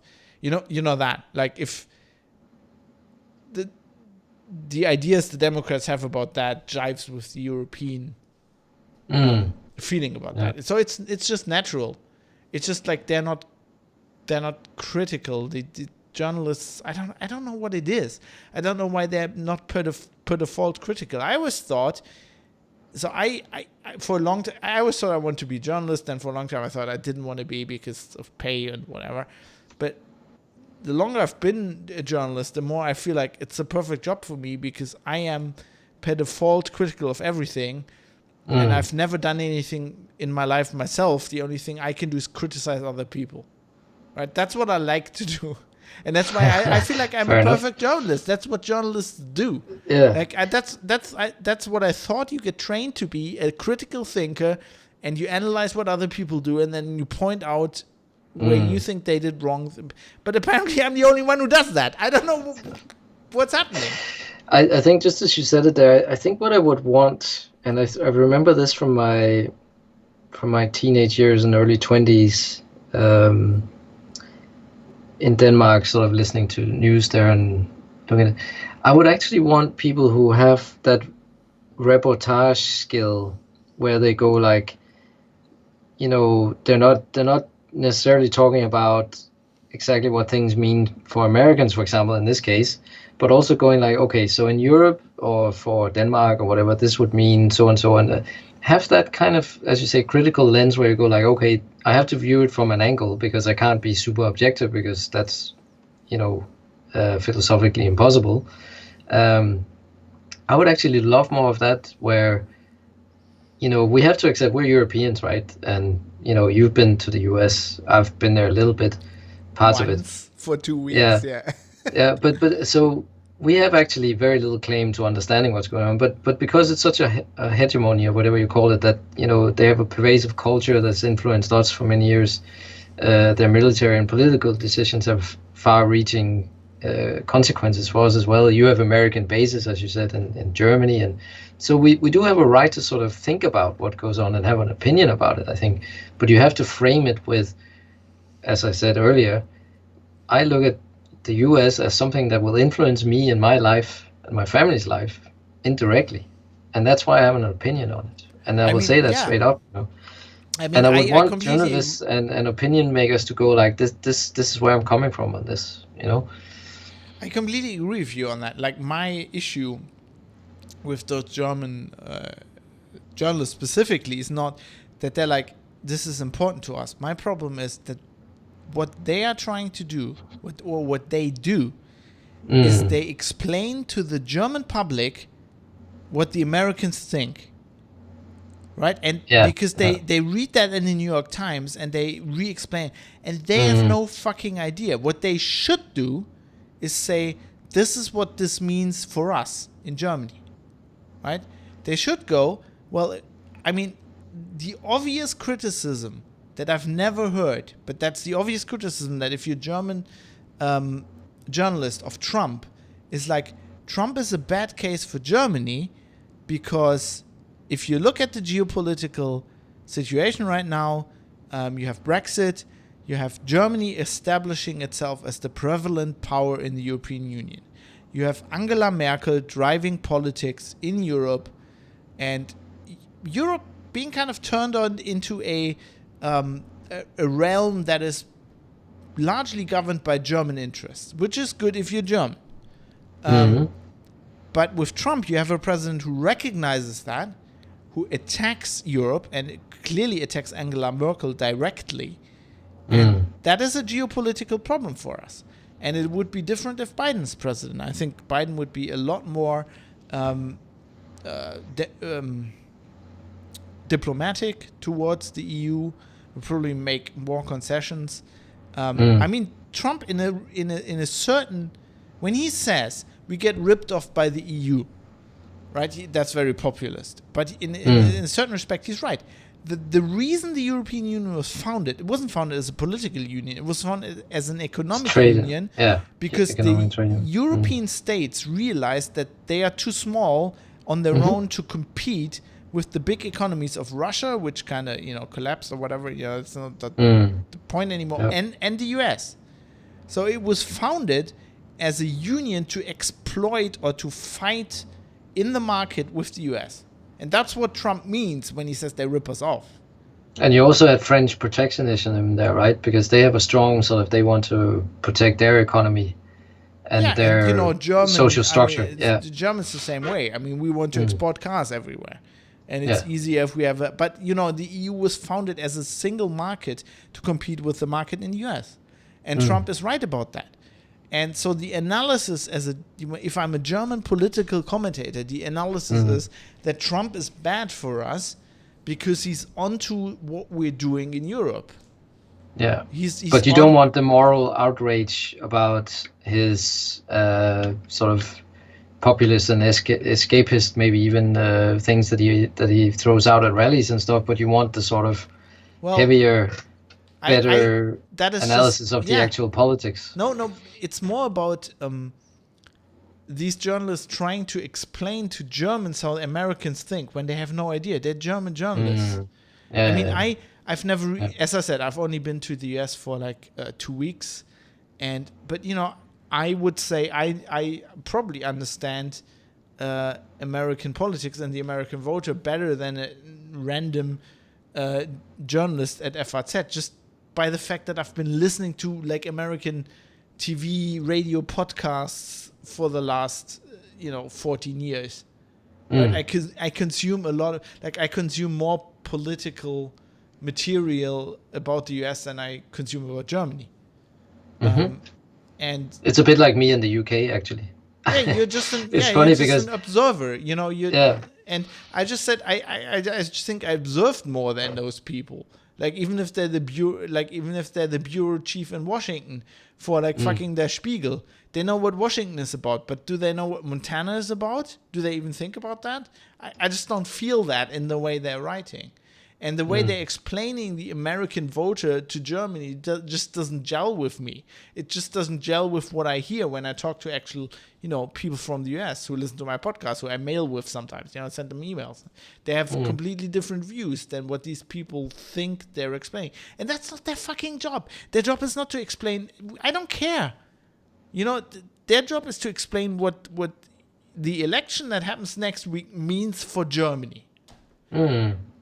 Because that's where they should be strong, right? They should be able to actually make that kind of... Yeah. That's obvious. It's obvious that Trump has a beef with Merkel. And it's obvious that it'll be easier on Merkel if Biden wins. That, I don't need to... But they're not saying that. Nobody's saying that. Nobody's doing that analysis. Why not? That's the easiest analysis to do. And it's very important. And also, what does it mean if Trump goes, we want to pull, the American soldiers from Germany, right? That they talk about, yes, okay, they're losing jobs and stuff, but what does that mean for the German because there's a pragmatic void or political arena there that needs to be opened up, because it's a likely thing that could happen, right? And you're Germany since the end of World War II has, so the nationalist Germans, our right-wing parties would say, we've been occupied, which is of course bullshit, but it has a kernel of truth, right? We've had hundreds of thousands of American soldiers in bases in our country ever since, the country was founded with nuclear weapons. How does that change if they go? Does Germany, Germany comes into its own. We would need a military that actually works, that actually has tanks that work, and planes. We have a fucking tank that is built to. We literally have a tank, it's like a forward Schützenpanzer. It's like a forward.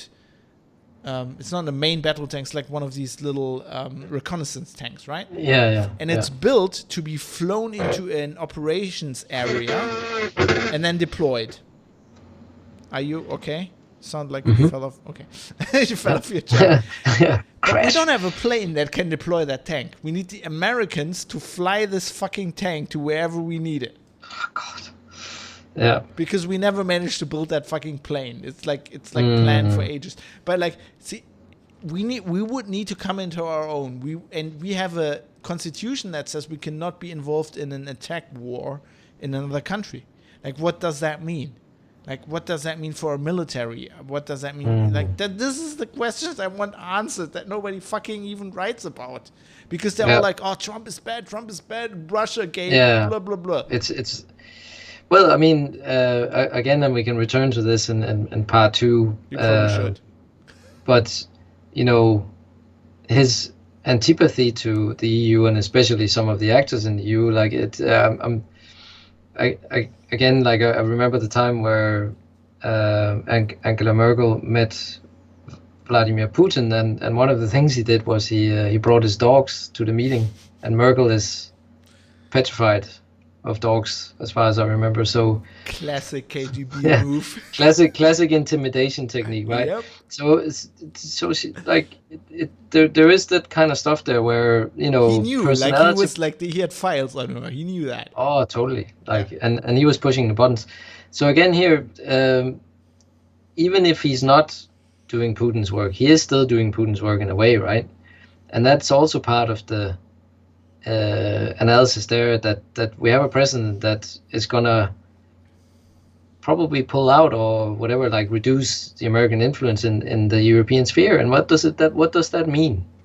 You have to be realistic. Is it doing Putin's work, or is it just realpolitik? Is it but that's the analysis. Geopolitical pressures? Yeah, has to be done, the analysis, right? That because we have a civil war on our doorstep, right? The Ukraine thing is still going on, years after the little green men came and took Crimea, right?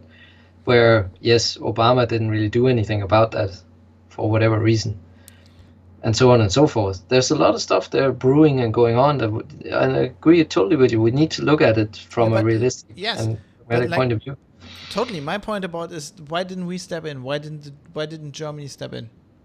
Right. Mm. So when we sent, as part of the war on terror, we sent soldiers to Afghanistan. It's the first German military action outside of Germany, which, our constitution says we can't be involved in an attack war. So they said it's not an attack war. We're just like defending stuff. Mm. There was a famous statement that went through German politics that said, Deutschland wird am Hindukusch verteidigt, which means Germany is defended at the Hindukusch. Like basically, we defended German supremacy in Afghanistan, right? Which, Okay. it sounds silly, but from a certain perspective, it's true. I wouldn't subscribe to it. Like I would have said, we shouldn't have been involved in that war. So why did we go to fucking Afghanistan, but we didn't go to Crimea? In your backyard. Just look at where Ukraine is and where Afghanistan is on a map.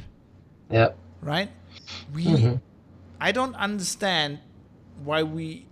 So there's two ways. Either you intervene.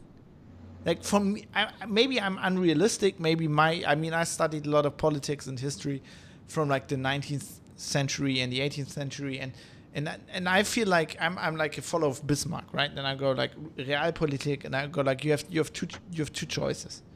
You can go in there, and you can face the Russians, or you can ally with them, right? And you can say Ukraine doesn't matter. We just our border is Poland or whatever, right?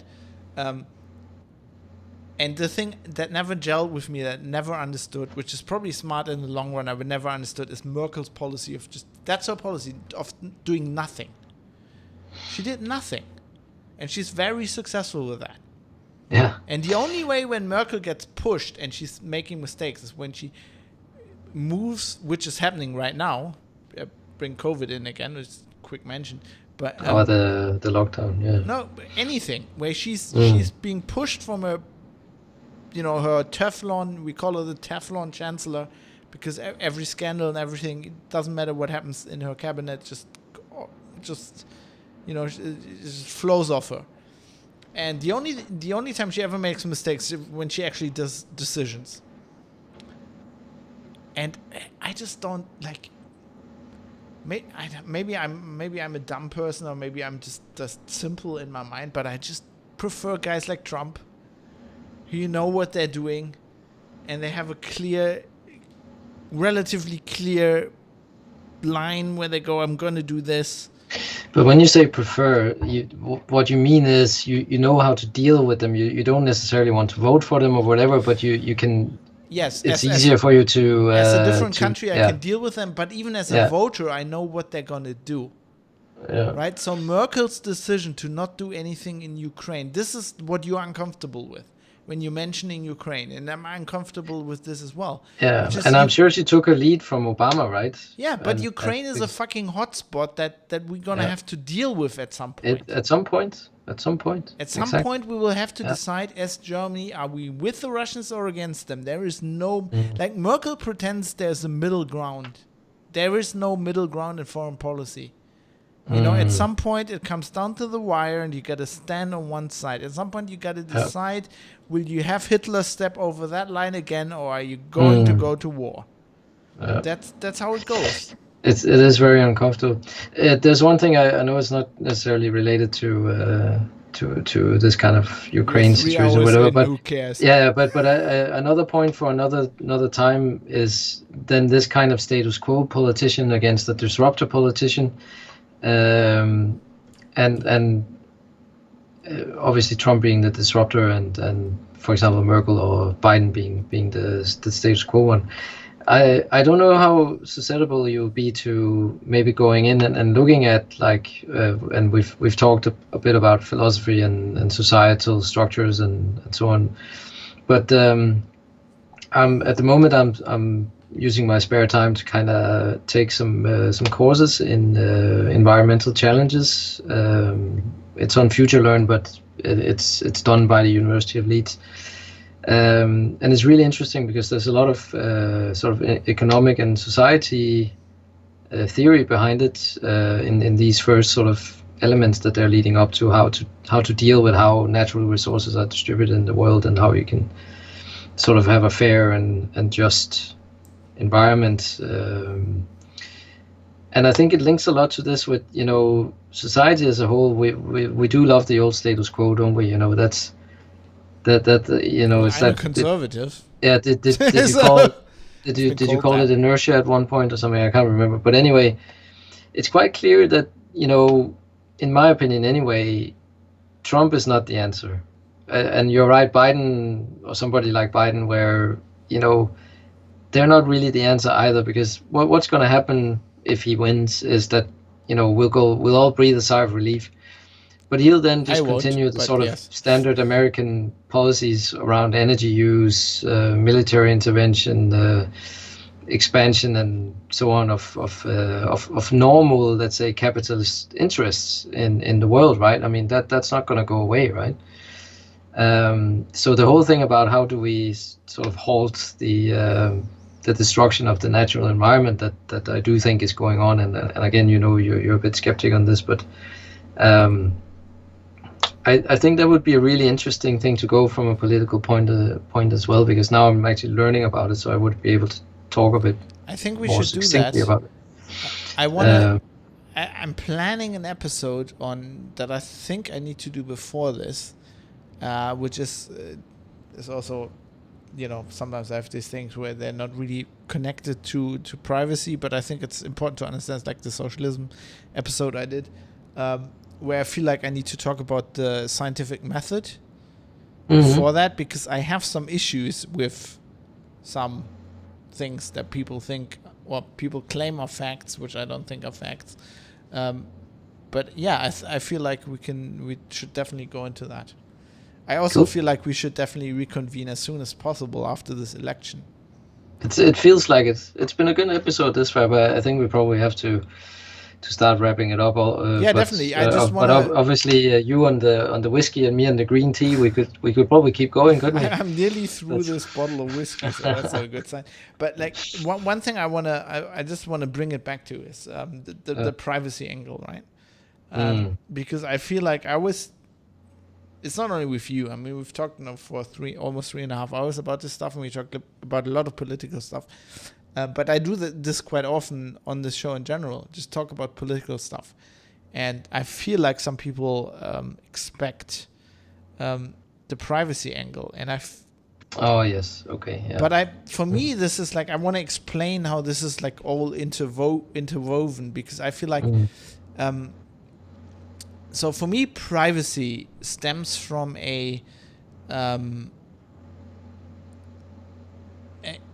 stems from civil rights, right? And stems from civil liberties. For me, privacy is only possible in a democratic state where I have certain freedoms. Yeah. And one of these freedoms is privacy. And that's why I talk about, I talk about COVID, but I talk about that because I know that they're going to do these things that I talked about in the last episode, where at some point they're going to say, well, we need to check in your living room if there's an illegal party going on. Right? Yeah, they're saying that in the UK as well. Yeah, they're gonna break up Christmas parties that are 50 episodes before I was talking about this. People were probably thinking, "Why is he talking about COVID?" Right? Because I don't know. It's not only me. I mean, other people see that too. It's going that. I mean, if you don't have democracy and if you don't have a rule of law, and if you don't have free elections, then you don't have privacy. So it's important to talk about election manipulation, and I like to talk about how you can do that technologically, how you can when I talked about the voting system in the US, how digital voting is just horrible and you shouldn't do that, and this is the same thing, because I feel like this discussion about Trump, Biden, the Democrats, the Supreme Court, this is all a basis for this. Because I think when we are both discussing this, we are both worried that the system's gonna go away, right? I think you're more worried that Trump is endangering the system, and I'm more worried that I don't think it's Biden, but it's like the attack on Trump by the Democrats that we are witnessing is destroying the system. And that's why we talk about, the press, because the press is a big part of this. And that's why we talk about Cambridge Analytica, not only because the data people are giving to it and that's being used to manipulate things, but also because it's kind of, it's kind of destroying society. Do you know what I'm trying to say? Yeah. So the fabric of I guess your perception of truth and what is more or less something that you can cling on to as something that this has a high probability of being something that is fairly well represented. I can trust this. I think it's something about trust, isn't it? Where this universal breakdown of trust in everything, I think, is extremely damaging to society. And that's something the internet has also brought us, right? Because it's like I thought when I was a kid, I thought it was a blessing, the internet. We know we can figure out everything there is, right? We have all our knowledge on our fingertips, but we also realize that things we thought that were facts because the broadcast media, when there were only 4 channels on TV and it was all state run, the stuff that they stated that was fact back then. Yeah. This is the same thing they state on the news today. Difference is I can look it up. Yeah. I can look at the primary sources and suddenly I figure out, well, it's not that clear cut. Right? And that is changing how our world works. And to bring it back down to what we're talking about, manipulation and propaganda, is once you realize that a lot of the things you thought were facts are more gray than black and white. Once you're in that, you realize, hey, suddenly everything's open to manipulation, right? It's just like, is that fact that I think is a fact that actually a fact? Like, can I believe that magazine? Can I believe that guy on social media? Is he a Russian bot? And I think what I've thought a lot about is that I've, as you've stated yourself, that you've reflected on your political leanings much more over the last couple of years, right? And the same for me. And the thing that I have sort of realized is that, I need to have my moral compass needs to be in all things present, really, where I think in the past, I don't think it was something that you sort of had to think about so much, that obviously morality is in everything we do, right? But, I came from a country where it was quite apparent that when I grew up, what previously had been one of the guiding lights in society, namely like the church, for example, well, with my parents' generation, they questioned a lot about that, and why religion and sort of dogma had to rule their lives, and they broke out of it pretty efficiently, you could say, right? Because that's what they wanted there in the 70s and like mid to early, the whole of 70s really in Denmark was really like society changed a lot, political leanings changed a lot and all that. So that's what I grew up in, that was just, you didn't have this moral thing that you had to worry about all that. It was more about individualism and, career or whatever, and now I'm a bit like, well, in order to look at anything that you're presented with, political news, how you deal with your house and home, even in your local community and all that, all the things you have to be really good, like, am I doing things with the moral compass that I have, and is it adequate to deal with these things? I feel really like I feel a challenge on myself quite often now, and if it's a good thing or bad thing, I don't know, but my personal opinion is that that's how people, unfortunately, need to change their behavior. I think is to just be critical in the sense of what is your moral compass, what is it that's presented to you, and yes, there's more gray stuff and sub information going on than ever before, really. Yeah, and I kind of feel like that people are not thinking about that. I mean, I just have the feeling from what I'm experiencing in social media and in my daily life, and from people who listen to the show, who write feedback, that people are just more like they put themselves in their little bubble, right? They put themselves in a certain. They think of themselves in a certain way, and then they isolate themselves in there, and then they don't want anything else to get to complicate that. When somebody comes in and says, maybe Trump isn't that bad, right? They're like, no, Trump's the devil, go away. Like that's a reaction I've had when I said that to people. Same thing with any topic really.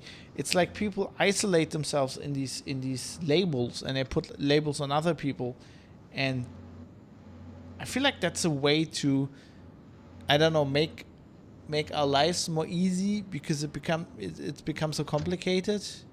Yeah, maybe. But it's just one of those things where if you do that, then you are unfortunately simplifying stuff to the degree where it can't deal with things in the proper way, and the ability to have a moral discussion like this, which I think it is, is what we need to be able to do more of. And I know we've talked about this before, that it's tough, it's hard to do, because we've had our things on Twitter, right? And there's been other things on Twitter recently where you're just posting an opinion out there, which is stuff that you see that you find wrong, and you want to sort of explore that, and you want to bring it to people's attention. And unfortunately, for some people that know you or whatever, that seems like you've gone off the rails and are now like a MAGA, or something like that. And they're not sort of connecting the dots in between, right? To have that reflexive discussion with you, or have the time for it, or whatever, because we are, as you say, we're very sensible sometimes now, right? Everything that smells or looks like something, and you've baked in some kind of emotional response to it, then it just happens, right? And it's the reflection against that sometimes goes missing, and I've caught myself doing that a lot over the last few years, because everything has been disrupted, like it was in the 4 or 5 years now. I can't remember a time where things have been so uncertain, right? Divisive, uncertain, polarized, and I hate it. I absolutely hate it. So the only thing I can do is to try and be what I want, which is that you talk about things, you try and reflect over it, and you also meet each other sometimes. To wrap this up, because I think we need to do this. But I really think it's not become more uncertain. I think the world actually hasn't changed at all. It's our perception of it has become more uncertain. Because we maybe we don't believe things we used to believe in the past. I don't know really what it is. I'm still trying to figure that out. But to me, it's become really clear, and I once again have to mention COVID. That's just my personal opinion, but I feel like that the world hasn't actually changed at all. It's just our perception of it has shifted.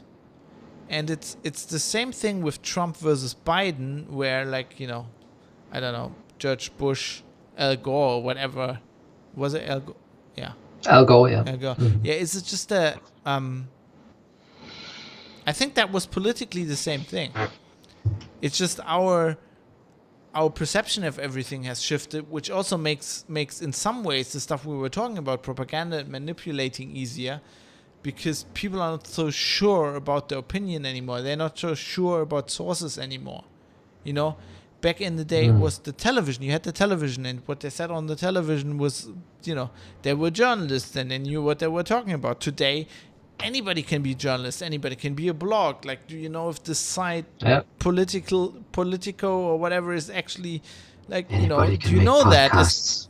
or some random podcast, with a guy with the weird German accent? Like, is that, it's all become muddied and gray, Yeah. I don't think it's actually worse. I just think maybe we can't cope with it. Maybe we haven't learned how to cope with it. And I feel like you're completely right. Like, I wouldn't take myself out of this. Like, I've realized that I can't.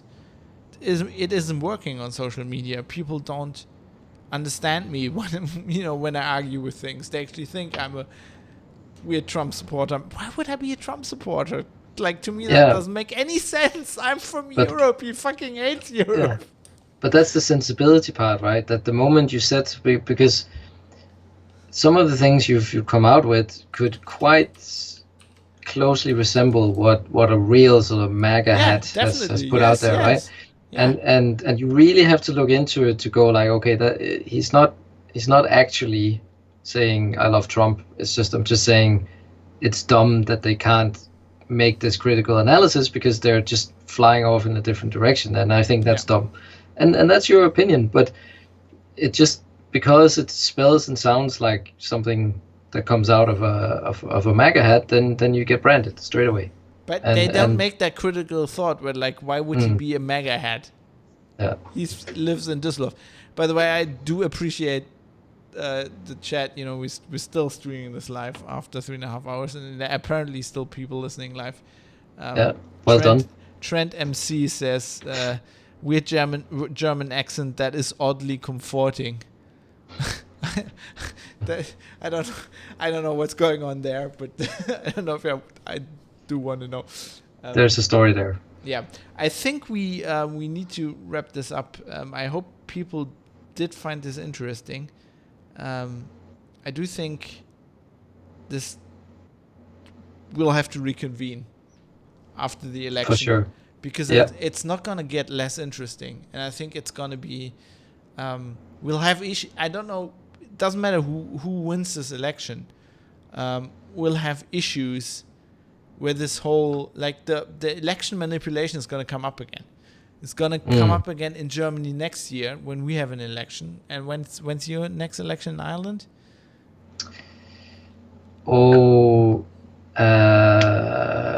The parliament was just actually chosen there this year, so it's 4 or 5 years from now. It's sometime from now. Yeah. You have a prime minister, right? That's your...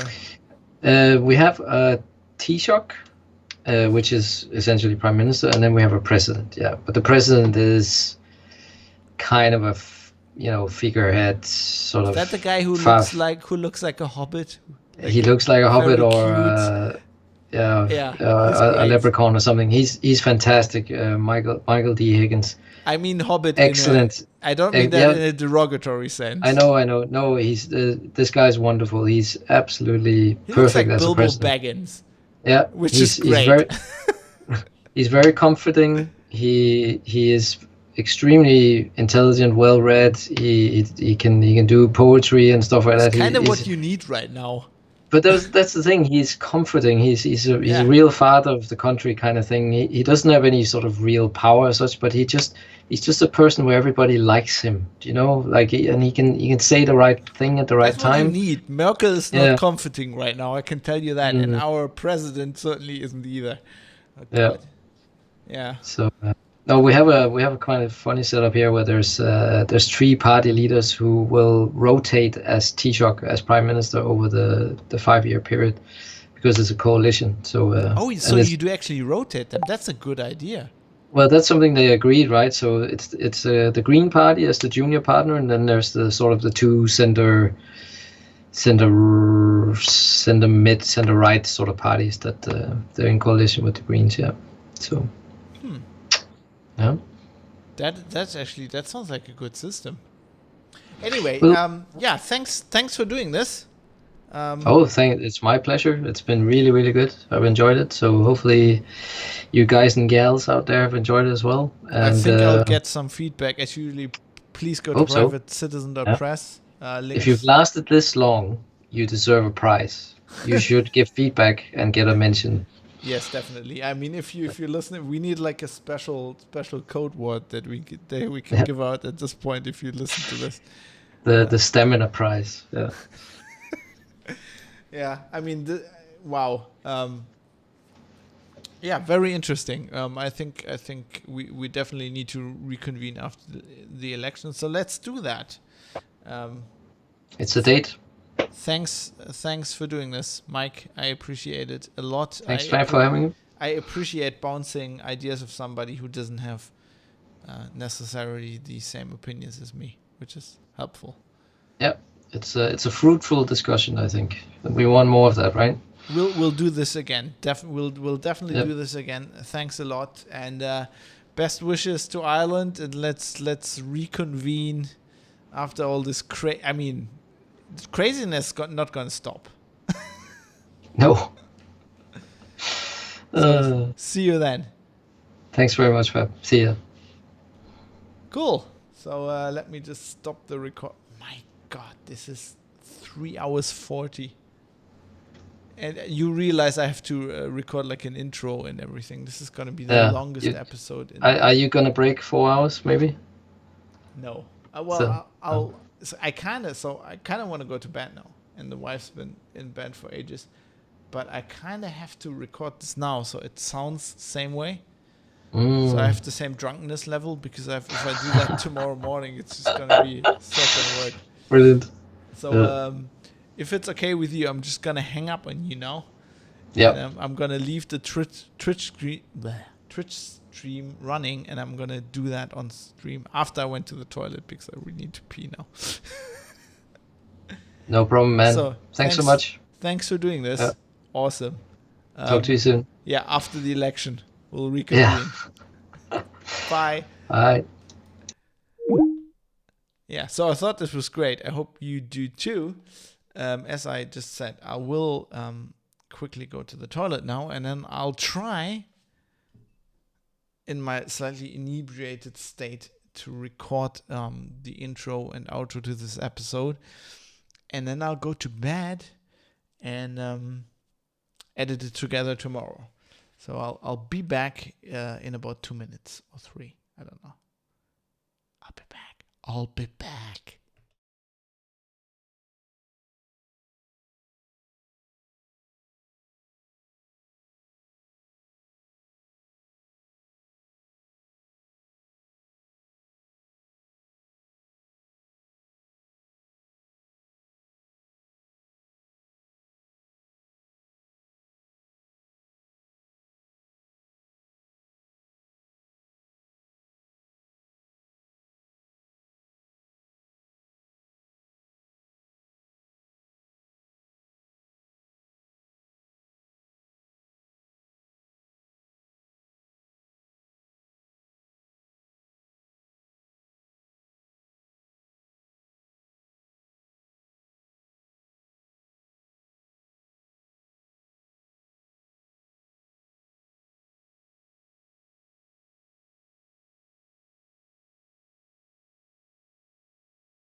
Okay, let's do this.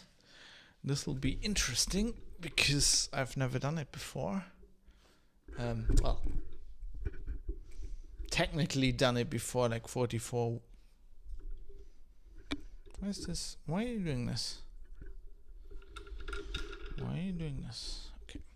Technically done it 44 times before, but not specifically in this way. So what we want to do, save that. I think I need to set up a soundboard now. And do the intro of the show, everything else. Okay.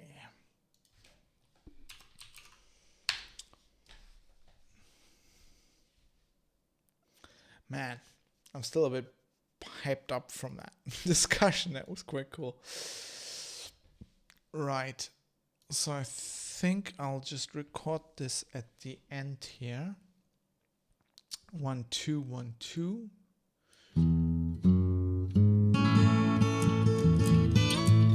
That seems to work. Right. I just need to. I don't really have the actual show notes in the way I usually have them, so I'll have to write some stuff down. So private citizen 45. It's not called manipulate the election. It's called the private citizen 45 quid pro quo for Friday 30th of October 2020. And I need to pull up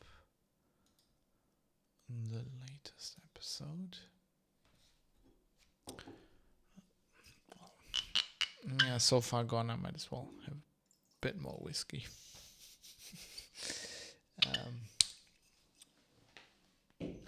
What could possibly go wrong? Right. Just talk about what we're gonna talk about, and then we'll do this. Okay. Wonder if I can do this in one take or if I'm gonna need 5. Let's see. Start recording here. 1 2 1 2 1 2. Okay.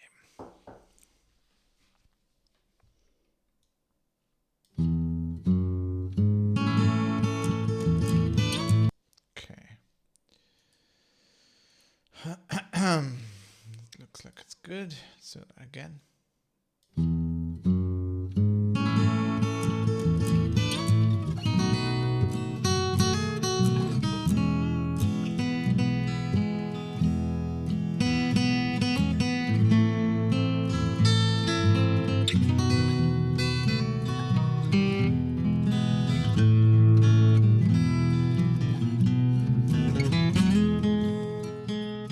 You're listening to The Private Citizen, episode 45, for Friday, the 30th of October, 2020.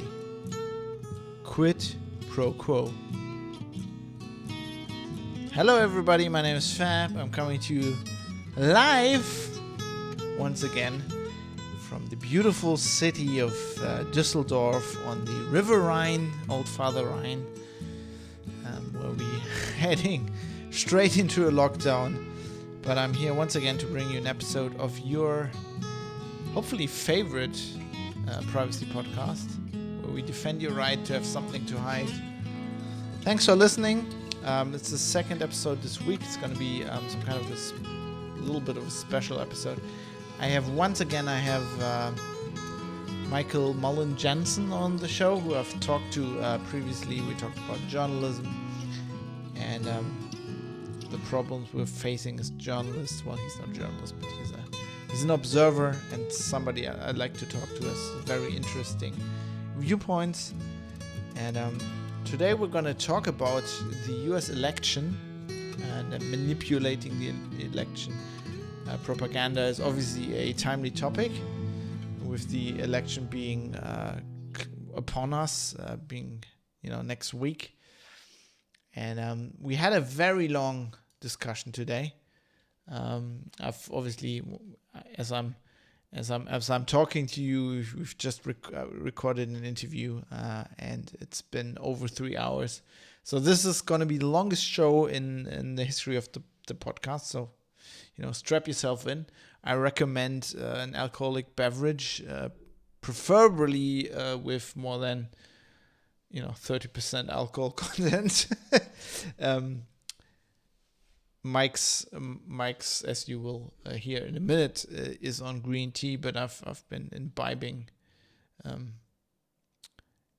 in some nice whiskey, because it's gonna get very political today. We're gonna, Mike, I love having him on the show, because one of the reasons is just he's we can I feel like we can do the thing that many of you have written to me and about and have said that they're missing in today's political discourse, where we can disagree. We're from different camps, we have different viewpoints on the world, but we can still discuss them, and we don't hate each other for it.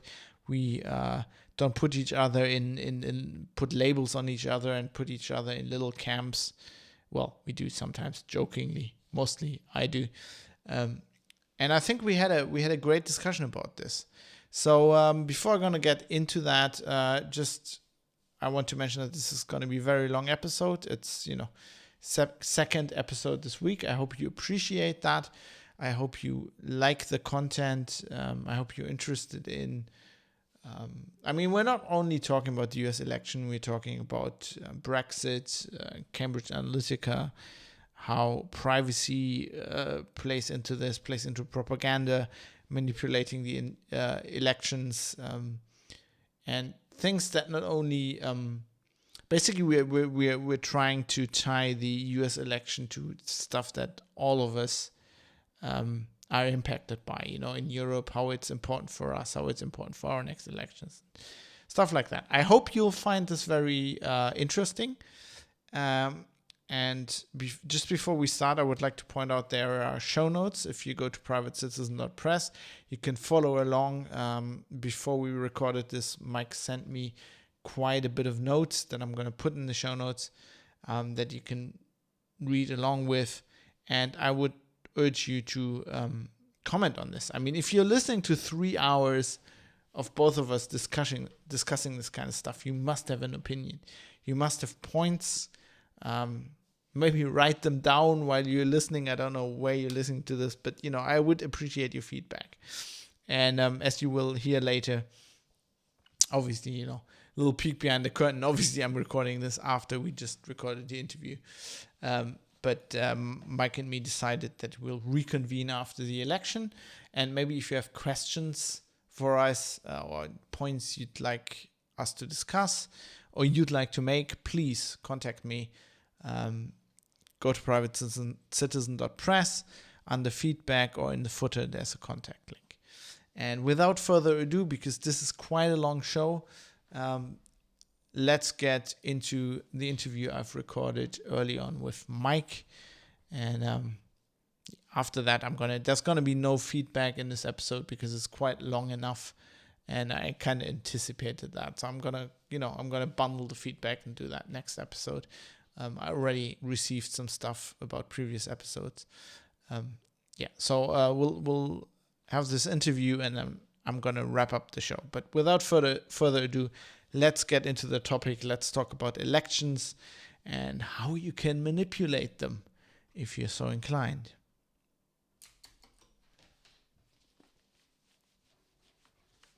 That wasn't half bad, was it? I don't know. Maybe I'm just drunk and I don't realize. I realize tomorrow. One take. Yeah, let's do it live. Fuck it. We'll do it live. Let me just see. I'm just amazed that my internet connection, that Vodafone managed to keep me online for how long is the stream going officially? What's OBS say? Almost 4 hours now. That's good going. Not one dropped frame. Maybe we're getting somewhere. Can't tell you done. I can't half tell you done this before. Well, I've kind of done this before. Sometimes.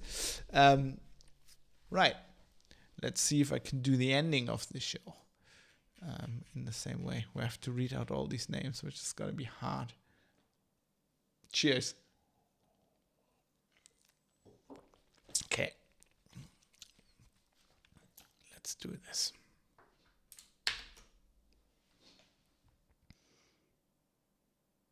And with that, I think I should wrap up the show because God knows, we've been going on for a long time.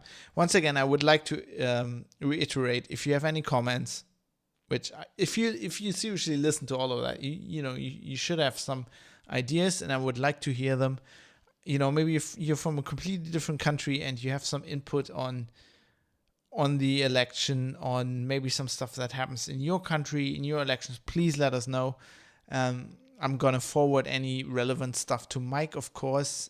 So privatecitizen.press, please go there. Contact links are on there. There's show notes, stuff you can read up on. Maybe we did some mistakes. I mean, this was quite off the cuff. That's something I always try to do, give you the ability to research that kind of stuff. So, please do. And please contact us. And with that, the only thing that's left for me to do is to tell you that this podcast is produced under the value for value model, which means if you got some value out of that, listening to all of that, maybe you learned something, maybe you gave you some entertainment, consider giving it back. The value for value model means, was created by John C. Dvorak and Adam Curry of the No Agenda Show. It just means I'll give you this podcast for free. If you think you derived some value from it, just consider thinking about what that is and giving that back. You can give that back in feedback and information. You can help me produce further episodes by, having suggestions about the show, giving me ideas, or you can attach monetary value to it. If you want to do that, you can become a patron. I use Patreon because it's relatively painless for me to do so. But if you don't want that, if you don't want to commit to a monthly subscription, you can also just send me money via producers@Fab Industries with PayPal. So that's producers@fab.industries. All these details, of course, in the show notes at privatecitizen.press. And that, to me, this is the only model under which I can produce this show. I don't think, I don't want any advertisements. I think if you listen to the show and to this episode, and if you listen to what we just talked about, with data flowing through advertisers and through Facebook, being used for all kinds of stuff, amongst them political manipulation, I think why I don't think that model is something we should support. So I personally feel like the direct, listener, reader, or as I like to call you guys, producers, supporters, supporting model of content of journalism is the only way to go, which is why I would ask you to consider tossing a coin to your podcaster. And that brings us to the end of the show, where I mention everybody who did that. Before I do that, I would like to thank Raul Cabezali, who produced and recorded this theme. I can't talk anymore. It's been long. It's been a long evening. The theme tune to this podcast, which is called Acoustic Roots. I appreciate that, and I would like to thank Bytemark at bytemark.co.uk. They provide me with the service I use to send you these audio files. And with that, let me just throw on that lovely music I just talked about. I would like to thank all the people who contributed monetarily. Those people are Georges Walther, Niall Donegan, Michael Mullen Jensen, who you heard on the show. No quid pro quo there was no quid pro quo. No quid pro quo. Jonathan M. Heathy, Dave Butterbeans, Mark Holland, Steve Hose, Shelby Kruver, Vlad, Kai Sears, Jackie Plage, 1I11G, Philipp Klostermann, Jaroslav Lichtblau, Fadi Mansour, IKN, Matt Jalliman, Joe Poser, Dirk Didi, David Potter, Mika, Dave Amrish, Vitautas Sadauskas, Martin, Ricky M, Drive Zero, SJ, Jonathan Edwards, Barry Williams, Sylvie, Mr. Amish, and Richard Gilson. Thanks to all of you. I appreciate it a lot, and I mean that. You make this show possible. And once again, there was no quid pro quo involved in any of that. They donate because they want the show to go on. Anyway, I see you next time. I hope, or hope you'll listen to the next episode. Until then, have a good time and go vote. Just go vote if you can. If you're somewhere where you can vote, do that. Do it immediately. Vote. And then to misbehave.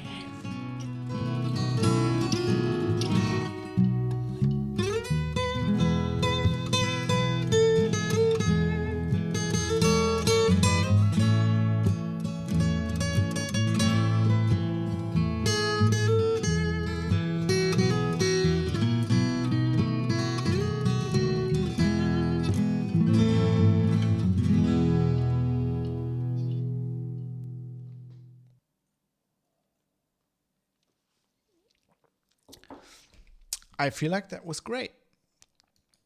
But that just might be the alcohol content in my blood. But I don't give a damn. Fuck it. We'll do it live. What? Why are you not saving this? That's the way it goes. I'll figure out tomorrow if that's usable. If it's not, well, I'm probably going to put it out anyway. It's almost 4 hours. I don't think we completely managed 4 hours, but it's close. It's going to be a long episode, and thanks to those bite mark servers. Skull, Mike. Did you watch that? That's great. That's how it goes. That's how the sausage is made. Yes, I will go to sleep. I hopefully see you next week. Thanks for watching this crazy bullshit. Mike, seriously, I have to thank you. I really have to thank you. I appreciate people who just, who engage like this and, who are free to just exchange ideas, even if they have other ideas. Say, are you from Oz? Aussie? Oi. Damn, I don't have any. Man, next time I'll have a Socceroos jersey ready. Melbourne, nice. I've only been to Melbourne once. Wait, I might not have a Socceroo jersey for you, but I got this.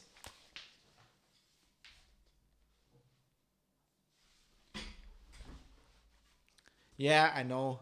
It's kind of a, Kettleman's kind of an American crease, but, it is a genuine Akubra. So, yeah, I did a little bit of time in the nice town of Gympie, Queensland, the town that saved Queensland. I went to James Nash High School.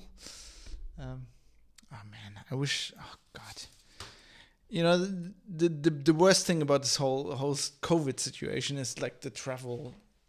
You can't travel. That just hurts me the most.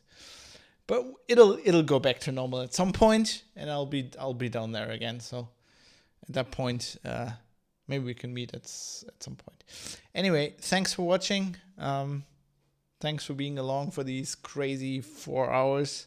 I mean, the stream's pushing 4 hours, so that's good. Yeah, see you around.